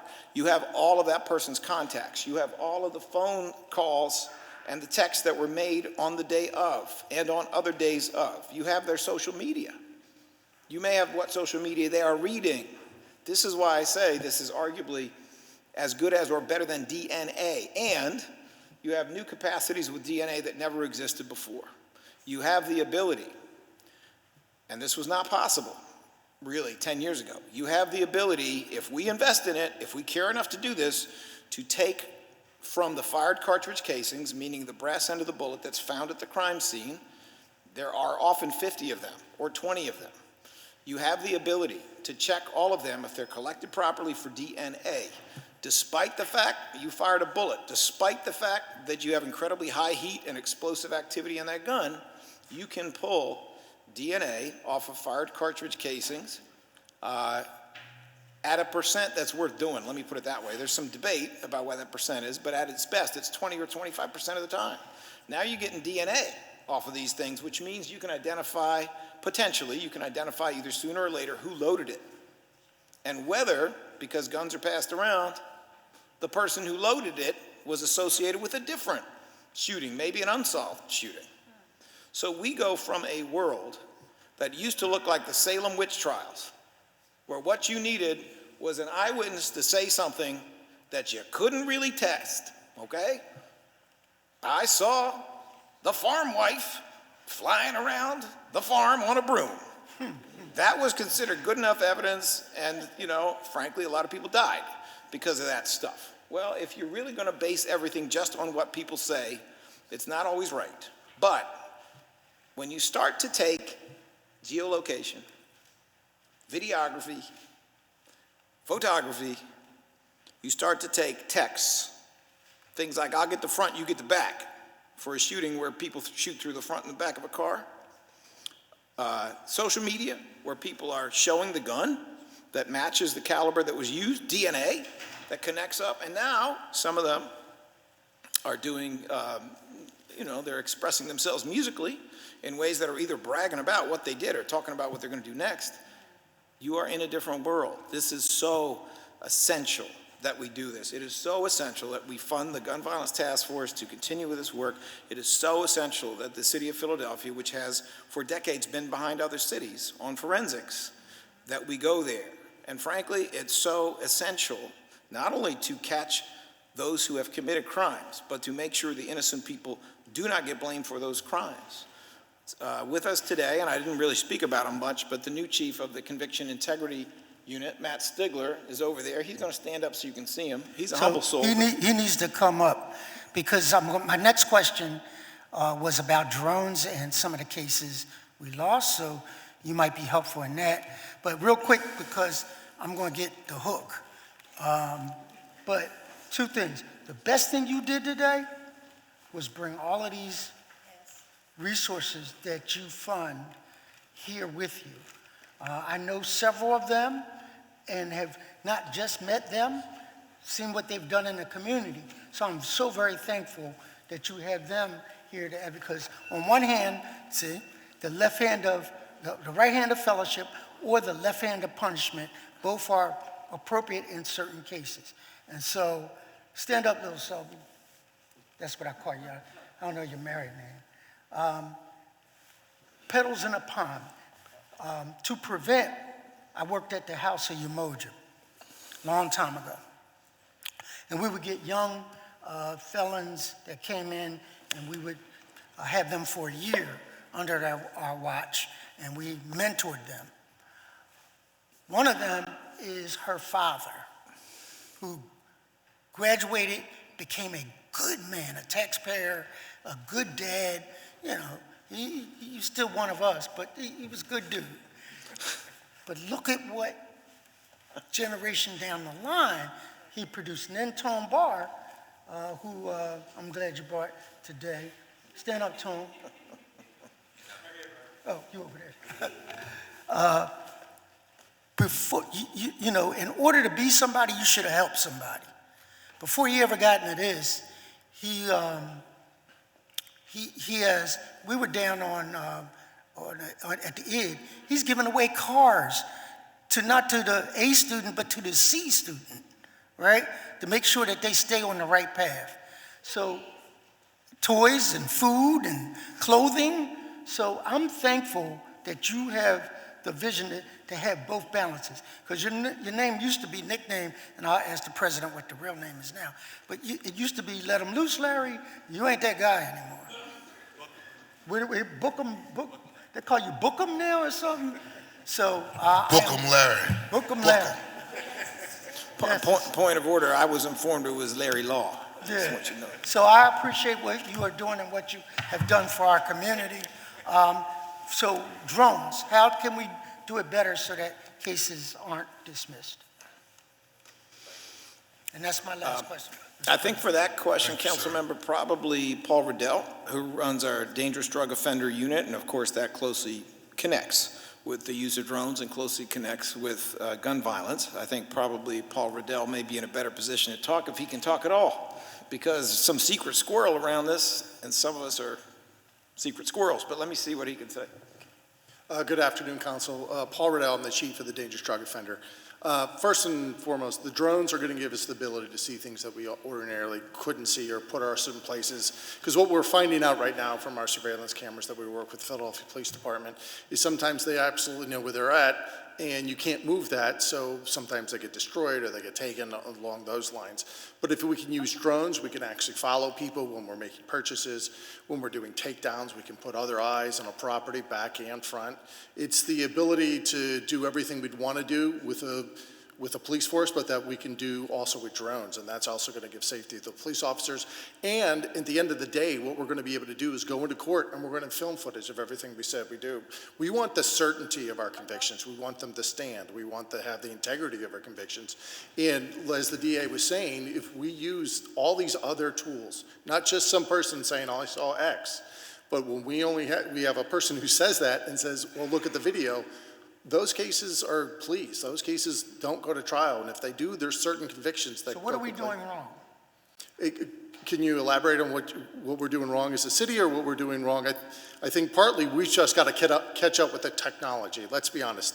It's already been out there.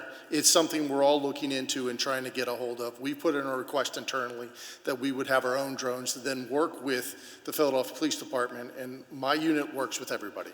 We're working with DEA, PPD, state police, and everybody else. So we need to talk a little more about that. Yeah. The one drone case that I would go to, Mr. President, was when they were having caravans, roving caravans of people attacking malls. There was a famous person, Meatball, that they followed. Yeah, I know Meatball. Yeah. I mean, I don't know a person, but I know yeah. of. And they caught her and found her. And, well, you know, so I'm just going to say, I think it's a useful piece of technology to put on the tool belt, similar to license plate readers, cameras, and stuff like that. So whatever we have to work out, let's fix it. Thank you, Mr. President. Thank you. Meatball say ain't nothing. So the chair recognizes Councilman Ketsi Lazada. Welcome. Good to see you today. Councilman Rue Landau, and then Councilman Phillips would take us home. It's good to be here today. Good to be seen. Thank you, sir. Internal jokes. Good afternoon. Thank you for being with us this afternoon. I just have two questions. I appreciate the work that you all have been doing. I know that it's not easy, but I appreciate the work that you all have done thus far to be able to improve the quality of life in the Kensington community. We have a lot of work to do, but I think that since I arrived in 2022, I have seen a change in my community, and so have the residents, and I know that you all have been a part of that change, so just want to express my gratitude.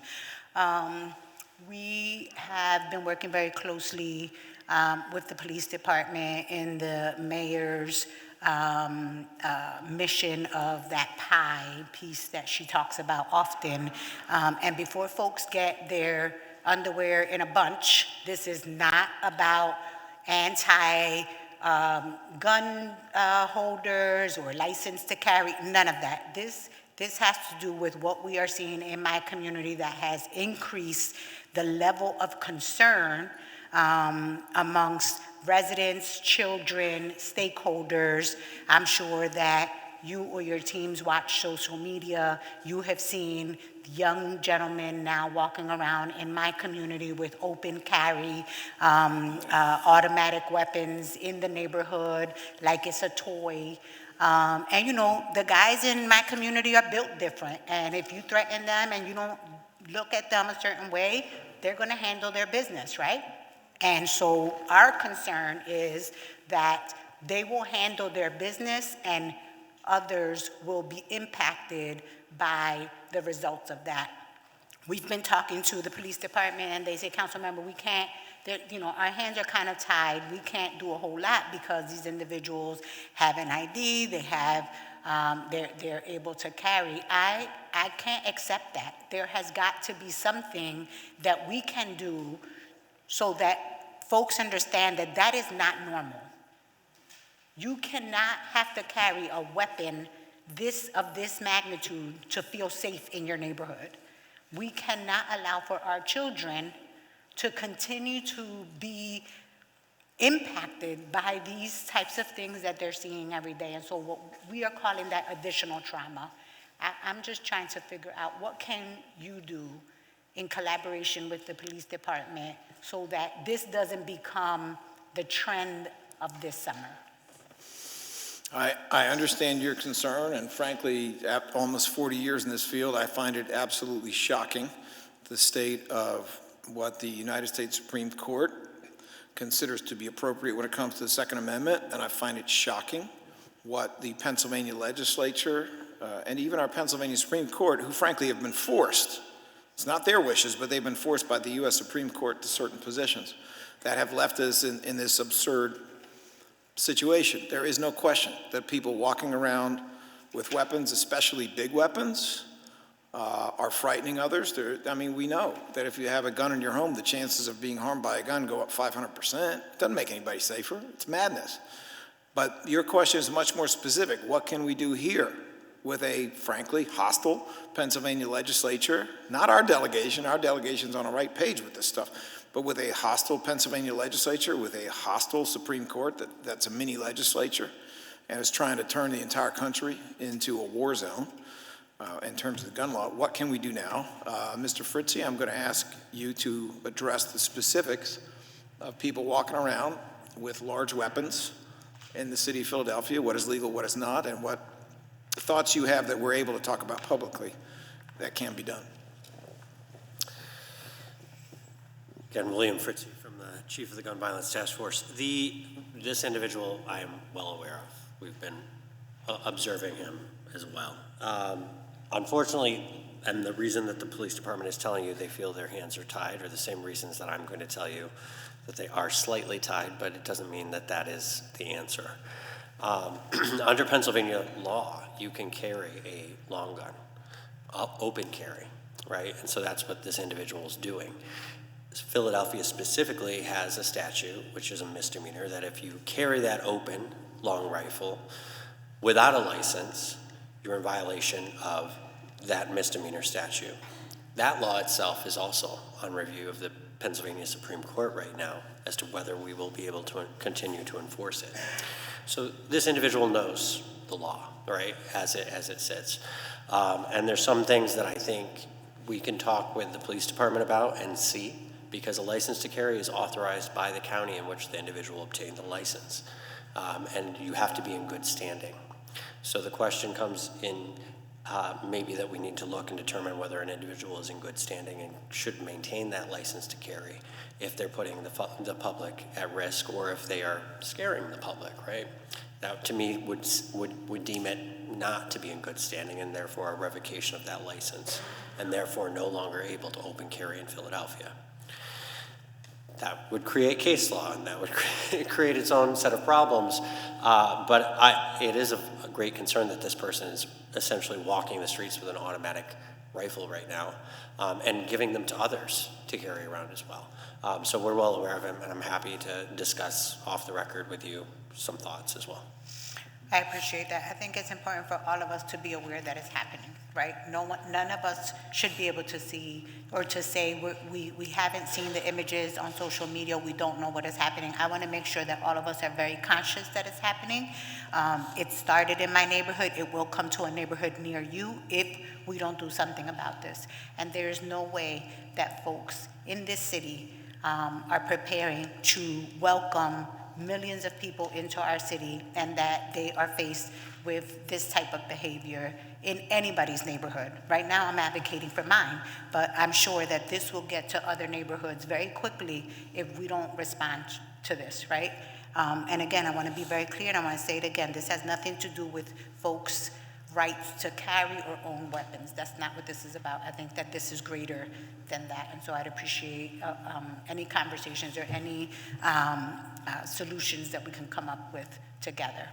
My next question is around your domestic violence unit and the funding that we're looking to secure for that. I think, as we have seen crime go down, domestic violence issues have gone up, and I work very closely with many of our on-the-ground partners. My question is, how will the money that you are asking for, how is it going to impact the smaller boots on the ground and those programs and their funding? Will they be impacted in any way? I just want to make sure I understand the question. We are seeking money for the purpose of a prolific or a repeat domestic Violence Offender Unit. Essentially, the point there is that there's a wide array of domestic violence that occurs. At the less serious but certainly important end is, someone with no prior record, married for an extended period of time, develops an issue with alcohol, acts out, and is arrested for the first time having not caused serious injury. But it's worth the arrest, it's worth the intervention. It's worth hearing from the victim, who may very well say, I really don't want him convicted for a lot of reasons. I really want to reunite. He's been a good father, but he's for whatever reason, he's got an alcohol problem and he's acting out, and we're able to take that and route it towards serious treatment, serious diversion, with the hope, often realized, that this person will never reoffend. At the opposite end is the person who has now harmed their partner for the third time, has already done jail time in another state for this. This time is boiling a pot of water on the stove with the intention of throwing it in her face while she sleeps. And that is the place where we need to be, in my opinion, extremely serious about the consequences, the protection, the separation from society. And obviously there's a lot of stuff in the middle. There is a spectrum of very troubling behavior and behavior that sometimes results in murder. We have domestic violence murders that occur in the city of Philadelphia and in every other city. So this is an issue that I think is very, very important to us. However, the money we are seeking is for the DA's office to have a domestic violence repeat offender unit of specialized attorneys, highly experienced, people who've been in the family violence, sexual assault, and domestic violence space for years, who have a unique capacity, really, to take a case from beginning to end and to be very effective when you have victims who are often under tremendous psychological pressure or even physical threat. And we need to follow through as society to make sure we are able to have a consequence there. That is what the money is for. The money is not for us to provide it to an outside victim services agency. Now, separate and apart from that, we are seeking money, as we've made clear, for victim services agencies that also do this work.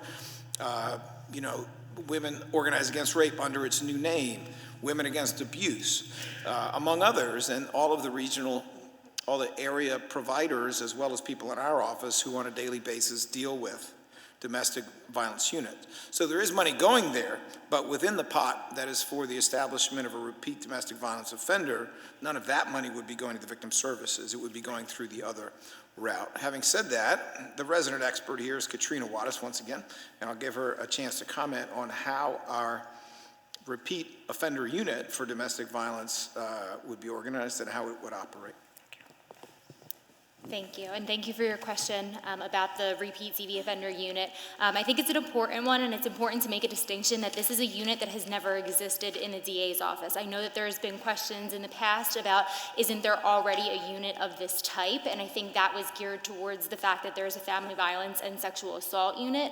However, the family violence and sexual assault unit does not handle all domestic violence cases. There is a large number of cases that are never handled by our unit. We handle in family violence all sexual assault crimes, and we handle felony domestic violence cases. However, those cases are first handled by the municipal court unit. So we do not usually see those cases or interact with cases until they're beyond a preliminary hearing. The problem there is that oftentimes we see the highest dismissal rates of a case at the preliminary hearing. So a large number of cases will be dismissed before they've ever come into the hands of an experienced prosecutor, in which that experienced prosecutor, had they been involved at the inception, the outcome of that preliminary hearing may have been different. And so for us to take this opportunity to take experienced ADAs who can focus at pre-preliminary hearing, meaning handling the case vertically from the moment that matter is charged through the preliminary hearing and beyond to disposition, creates a situation that we've never had before, in which the repeat DV offenders are specifically targeted, and vigorous prosecution of an offender who's not on his first arrest, but who has repeatedly committed crimes against maybe the same partner, but maybe other partners. This isn't just a situation in which if the same victim reappears, this is an individual who may be committing seemingly lower level offenses, but against various partners, should be held accountable in a different way. And so that's the idea behind creating a unit, unlike one we've had before, to specifically focus on those offenders. Council member, I do actually want to make sure I fully answer your financial question because it's important. Within the repeat offender unit, the funding that we are seeking for that, the total is $1,062,000 and change. What that buys is 5 assistant DAs who are dedicated to doing the work, 3 detective 2s, that's a higher level detective capable of more serious investigation, 1 victim witness coordinator. So there is within that budget a victim witness coordinator who would work on nothing but these cases, which is probably a better answer than the one I gave, although all of these other resources for victim witnesses indirectly and directly also support that, and 1 paralegal. That's essentially what the unit would come down to, with that number of prosecutors well supported by investigators, with frightened victims and witnesses in many instances, supported full-time by a victim witness coordinator in addition to the other resources, and of course a paralegal to make sure that all the paper is flowing and all the details are covered. We think that we could make a significant improvement in the quality of representation that is possible. I just got a note that says the DA has cut $90,000 from all victim services, so he is asking to provide the agency money that will be lost. I don't know what bucket of money that is from, but is this money additional? You know, I'm not sure of what we're talking about here, but maybe, I don't know that we've been trying to cut money, but perhaps I can offer additional clarity. I guess the concern is that as you all are building this new unit, will the agencies that are currently providing services, even though they're different, will this unit now prioritize the work of the agencies? So my name is Lakeisha Anthony, and I'm from WAR Philadelphia Center Against Sexual Violence. So 2 things here. We are experiencing as victim service agencies a major cut from federal government from VOCA funding, and that's the cut that we're talking about. Okay. But also the $90K that the DA's office had provided for us last year has been substantial in sustaining our services across the board. And he's advocating now for more funding to allow us to be able to have access to those funds again, which was a one-time thing. Got it. Thank you. Just at a point of punctuation there. G. Lamar Stewart, DA's office. So to the point that Lakeisha just made, our office meets monthly with these 9 organizations. And how victim services work within the DA's office, obviously there are 3 units within the DAO that does victim-related work. One is our CARES unit, that's focused on providing trauma support, peer crisis support to families impacted by homicide, whether it's an arrest or not an arrest. Then there's our witness relocation unit that focuses on safely relocating those who have been experiencing harassment or threats as a result of their cooperation with the criminal justice process.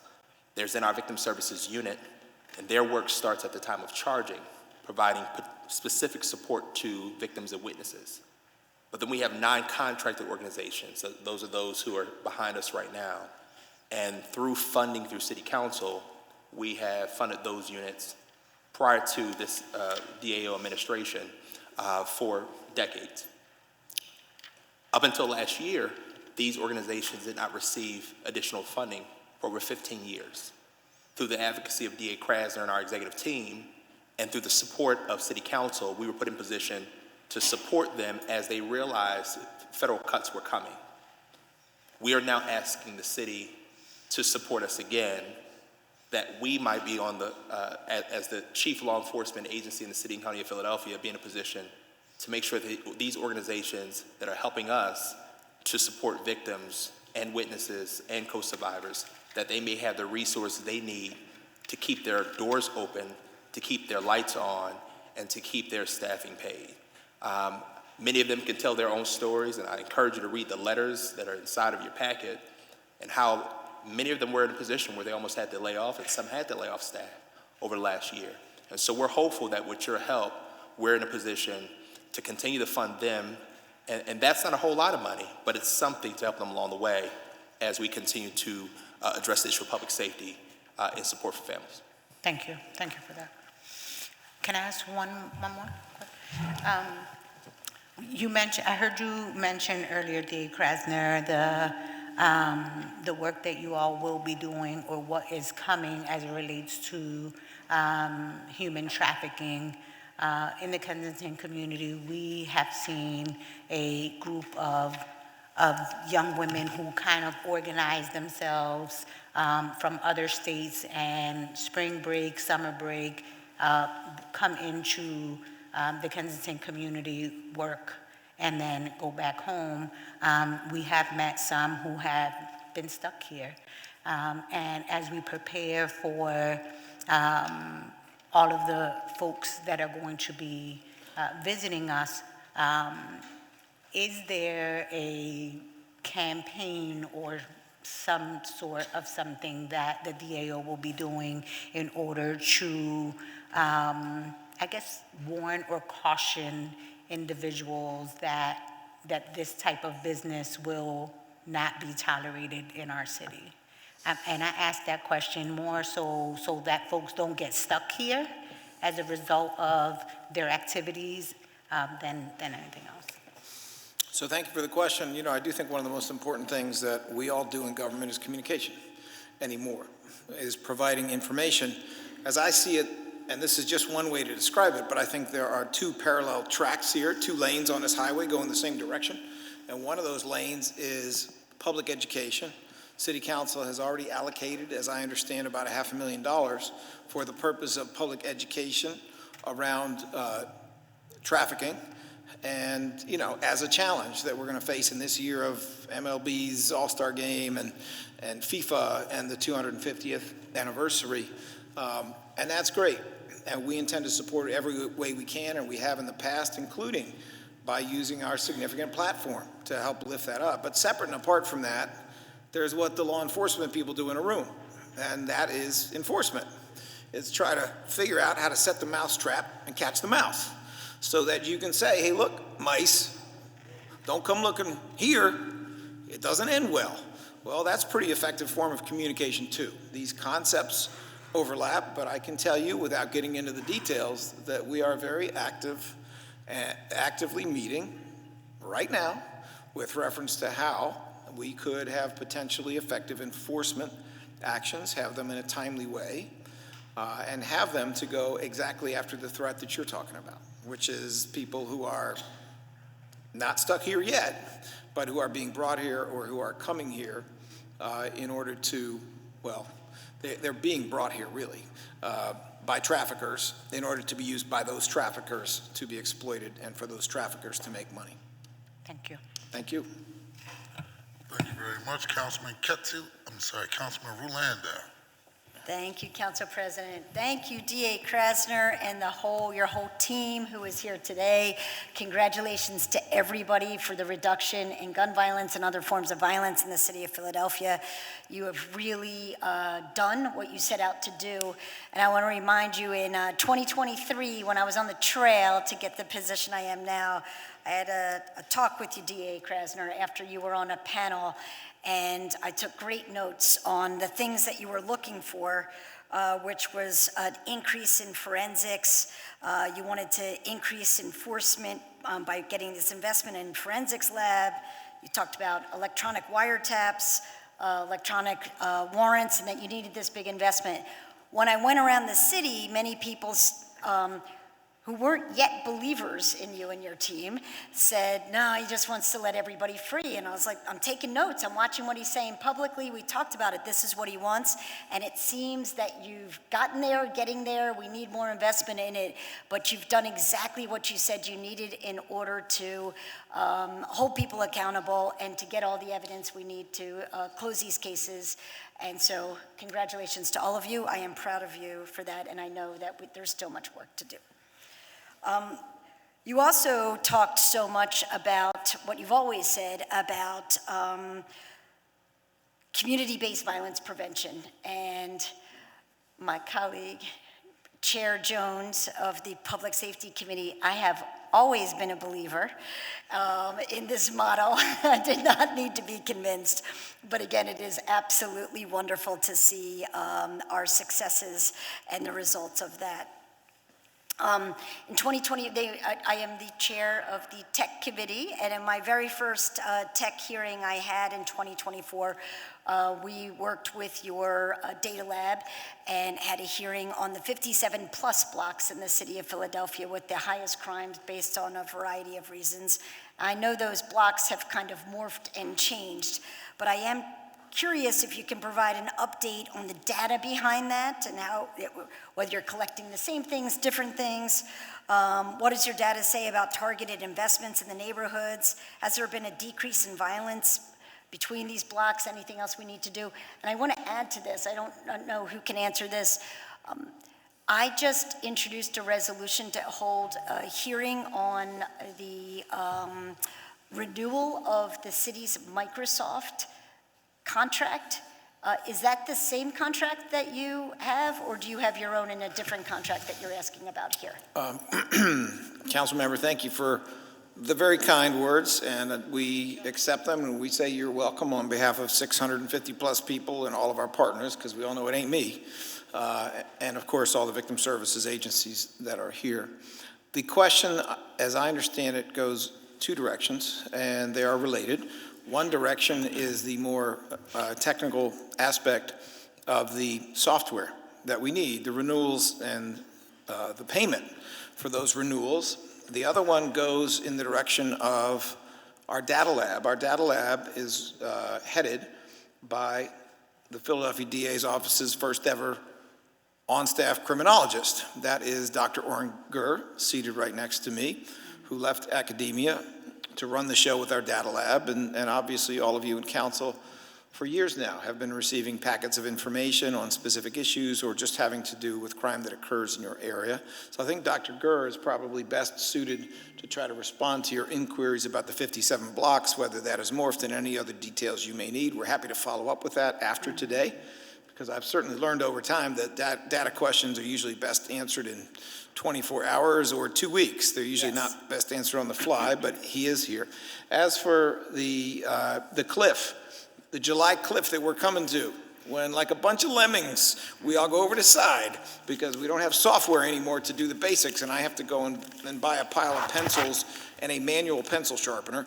As for that, we have Mr. Benson here, who is, among other things, our head of IT, but also quite expert in our budget and functions in that space a lot. So because your question began with 57 blocks and data around that, I will ask Dr. Gur to answer first and Mr. Benson to answer second. License. Thank you for the question, Councilmember Landau. My name is Oren Gur. I'm the director of the District Attorney's Transparency Analytics Lab. Really appreciate, again, you bringing up 57 blocks and that work. As DA Krasner foreshadowed, I don't have an answer for you right now, but I'd really love to have an opportunity to go back and recalculate that. And my hypothesis would be that there are fewer blocks that have had 10 or more shootings during a similar time period because of the work of everybody here around the DA and around the room. So thank you, and we'll get back to you. Thank you. Just to be clear, I want to restate my question because I meant to say the Microsoft licensing renewal. Okay.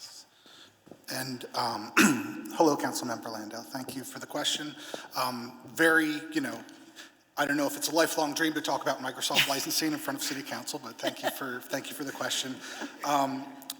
It used to be able to buy like Microsoft 2012, Microsoft 2015. They changed to a subscription model a few years ago, which is just more expensive. We use the same contract that the city uses. OIT is not budgeted for the DA office's Microsoft license costs. There's two subscription tiers. There's the sort of the cheaper version where you get Microsoft Online, and then there's the more expensive version where you need Microsoft Word, PowerPoint, Excel, and our trial teams all need the more expensive version. Specifically, Microsoft Word has lots of briefs, motions, have very fine-tuned formatting requirements. And then for PowerPoint, the worst thing that you could want in a courtroom is the Wi-Fi goes down. You need the online, you need the actual physical version of the software on your computer when you're running it. So we've trimmed the request as much as possible for the licenses that our office needs. The ongoing sustainment is $285,000 is the request. OIT is not funded for it. We're not funded for it. And I've scoured every other area of our budget, whether there's other places we can pull from, and there's just nowhere to go. So that's sort of what brings us to this cliff at the end of July. Just to clarify, was this something the city paid for before and is not paying for now, or is this a new? It used to be a partial funding arrangement where OIT covered part of the license cost, and then the license increased, and they're not budgeted for the increase. And now OIT is not budgeted for any of the Microsoft license costs for the DA's office, so we're asking to stand on our own. There is no other funding source for that, for those sort of basic operational costs, sort of like a utility bill, essentially. Okay, thank you. You're welcome. I also wanted to ask one question having to do with immigration. As you know, Minority Leader and I, Kendra Brooks and I passed this great ICE Out legislative package with tremendous council approval and support, and it's affirming Philadelphia as a welcoming city. How much funding does your office receive to serve the immigrant community, or how much do you put in place for that? And what programs do you have in place? And will you increase your immigration staff, enforcement, or any work to meet the moment as we see attacks on the immigrant community from the federal government? Thank you for that question. I think it's a very timely and important question. So the short answer is we made financial room for this in 2018 when we copied the model that existed in Brooklyn at that time, led by the man who was and is still the district attorney in Brooklyn, a guy named Eric Gonzalez. That, of course, is because Brooklyn is just full of immigrants, so they deal with these issues all the time. He had come up with a very sensible approach at a time when the leadership in Washington was not nuts. And that approach was to be there to support victims who were immigrants, to be there to support witnesses who were immigrants, and to be there simply to make sure that defendants who were immigrants got fair and appropriate treatment. There were a number of tools available. Special visas could be obtained through ICE in order to protect the people who were assisting the prosecution in bringing about prosecutions. So, that is how it operated. We didn't ask for special funding, but I appointed an experienced immigration attorney who had also worked in the criminal sphere for many years, known to many of you by the name of Caleb Arnold, to do that work. Caleb has now moved on to other very important things in the office, and we now have a woman by the name of Stephanie Costa, who is also an experienced immigration attorney who tries to cover these many bases. But no, there has not been any sort of increase in funding. I applaud the fact that council found some funding for the Public Defender's Office to defend people, and it has become a very, very serious issue, and I'm about to tell you why. This affects us in so many different ways. It is stopping immigrants from reporting crimes that are committed against them. It is stopping immigrant witnesses who are undocumented when a U.S. citizen harms another U.S. citizen from being willing to come to court in order to provide information. And, get this, everybody take a deep breath because you're not going to believe this one. You remember that President Trump said that this was all about keeping us safe? Well, the reality is that immigrants are only about 40% as likely to commit a crime as a U.S. citizen. That's the reality. But every now and then, an undocumented immigrant commits a terrible crime. It's a rape, or it is pedophilic sexual assault, or it's a homicide, something like that. Do you want to know what ICE does with those people?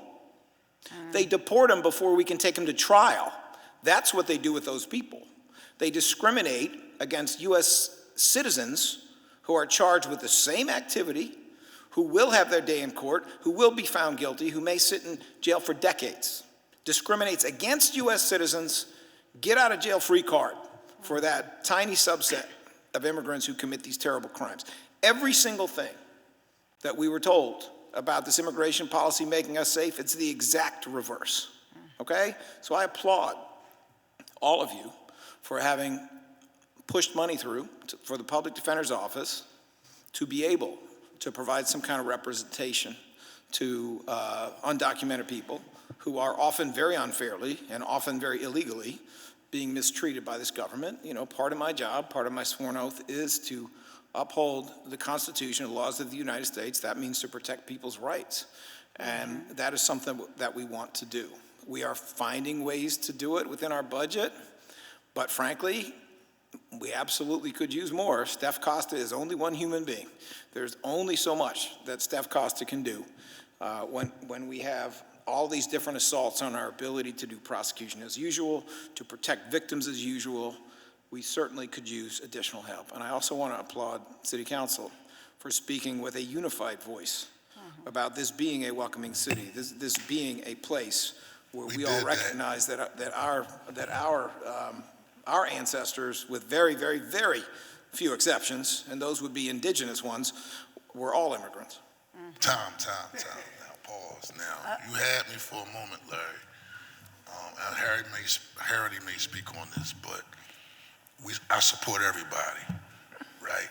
But Plymouth Rock didn't land on us. We landed on Plymouth Rock, so we didn't come willingly. We were forced to come here and build this country. But we support everybody because we understand the role of oppression. Can I retract my entire statement? Because that was a big goof. But we support everybody, though. Council President, you're absolutely right. You're absolutely right. I beg your pardon. I should have been a lot more specific about the reality of people who were forced here, which is quite different than immigration, as we find. But we definitely understand the point in terms of fighting against a point of information, Dr. Phillips. We're closing out. I just want to say, you're doing, he was just about to wrap up, give you kudos. You're doing some amazing work where you're becoming as you said, lawful, Larry. I think it'd be great if you, is that what you're trying to do, a new nickname? It'd be great if you start sending out a document highlighting to neighbors, people you're arresting and so forth that we can share, and maybe like a visual, a nicely designed one that we can email to different neighbors and say, this is that gang that was causing issues, do that. So I just want to help you out, help us out, so we can show the city that crime, people issues that they say is happening is going somewhere. I agree. I thank you for that, for helping me out. And I also want to say that the phrase I heard was Larry Law or Larry Law. Okay. I heard that one too. Thank you, Council. I'll take Larry Lawful though. Council President, I'm done. Thank you so much. Thank you very much. Well, Member Phillips. Hit it in. And I just want to, I'm going to follow up with you. I was at a CVS. I saw a couple kids rob, candy and stuff, run out. So I do agree with you. We got to come up with different practices, but these stores are leaving our communities because they're getting robbed every single day. And so I need to work with you closely on that, and to Member Jones' comment. That's really, really important going forward. Thank you. Okay. I look forward to Nothing wrong with Bookham Larry for me, so, hey, listen. Chair recognizes Councilmember Young for a very... Just one question on the record. So in our district, I'll say a couple weeks ago, we were out with the police and a few other departments, and we were at 17th and Cumberland. There was a shooting soon after we left. A couple hours later, there was a shooting in that same neighborhood where a young woman was shot in the leg, and someone came out of their house, went back into their house during the shooting, came out of the house with a gun and just started shooting back at people who they thought were shooting in their neighborhood. But that person who was at the house, who went back in the house, got their shotgun, was not charged with a crime. The DA office declined to press charges. In these types of situations, I just want to know, how do these types of situations help reduce gun violence in our communities? Council member, I want to be able to give you the most accurate answer. Obviously our office handles about 35,000 cases a year. This does ring a bell, but I really don't want to guess at your question. I want to be able to answer it very directly. If we have specific knowledge in the room, we may or may not we'll give it to you now. If we don't, we'll... If not, please, you can... No, I'll be happy to do that. Obviously, one of the issues we face in cases is it's not always clear at the inception of a case whether self-defense is a real or phony defense. We don't always know that up front, and sometimes it becomes clear after further investigation. But I don't say that by way of excuse. I want to answer your question with specificity as to that particular incident. Do you have it? Councilmember, I think you're referring to April 14th? Yes. 2500 block of Colorado Street? Yes. Give us about, a day to get some updates on that investigation on PPD side, and we'll be back to you. Thank you so much. Thank you, Mr. President. Thank you. Hey, Larry, so when that budget come through, that guy right there, I know you got your whole team with you. He probably gonna be hating on you later on, though. Get that boy raised, man, because that was just sharp right there. You talking about April 24th, 2500 block of North Colorado Street? I'll get back with you on that. No, I appreciate you raising that because we do have one small addendum to our request for funding here. But overall, thank you for your time. Thank you for you and your team and all the work that all of you are doing to keep our city safe. Also, to acknowledge again the individuals who are on the front line day in, day out to help families who have been impacted. Gun violence, we know hurt people. And so you have the organizations that are working with victims and co-victims of gun violence. It starts from when people are young and people are adults. Just to give you an example, if somebody slights you in some type of way, and you're thinking about all types of ways on how you're going to respond to them, right? That perpetuates that level of one individual trying to hurt another individual. And it plays out in a variety of different ways. Like when I can't get a quorum, I kind of think about, all day long how I'm addressing the situation, right? And so that's just having fun with my members. But on the real, we thank all of you for your hard work and your dedication. Thank you very much. Thank you, Council Any other President. questions from members of the committee? Here, the chair recognizes Councilman Curtis Jones for a motion that the public hearing and meeting on the bills and resolutions before the committee today stand in recess until Tuesday, May the 5th, 2026 at 10 a.m. in room 400, City Hall. So moved, Mr. President. It has a moving property seconded that the public hearing and meeting on the bills and resolutions before the committee today stand in recess until Tuesday, May the 5th, 2026 at 10 a.m. in room 400. All those in favor of the motion signify by saying aye. Anybody opposed? The ayes have it and the motion carries. This committee will stand in recess until Tuesday, May the 5th at 10 a.m. at which time we will reconvene in room 400. Thank you all very much.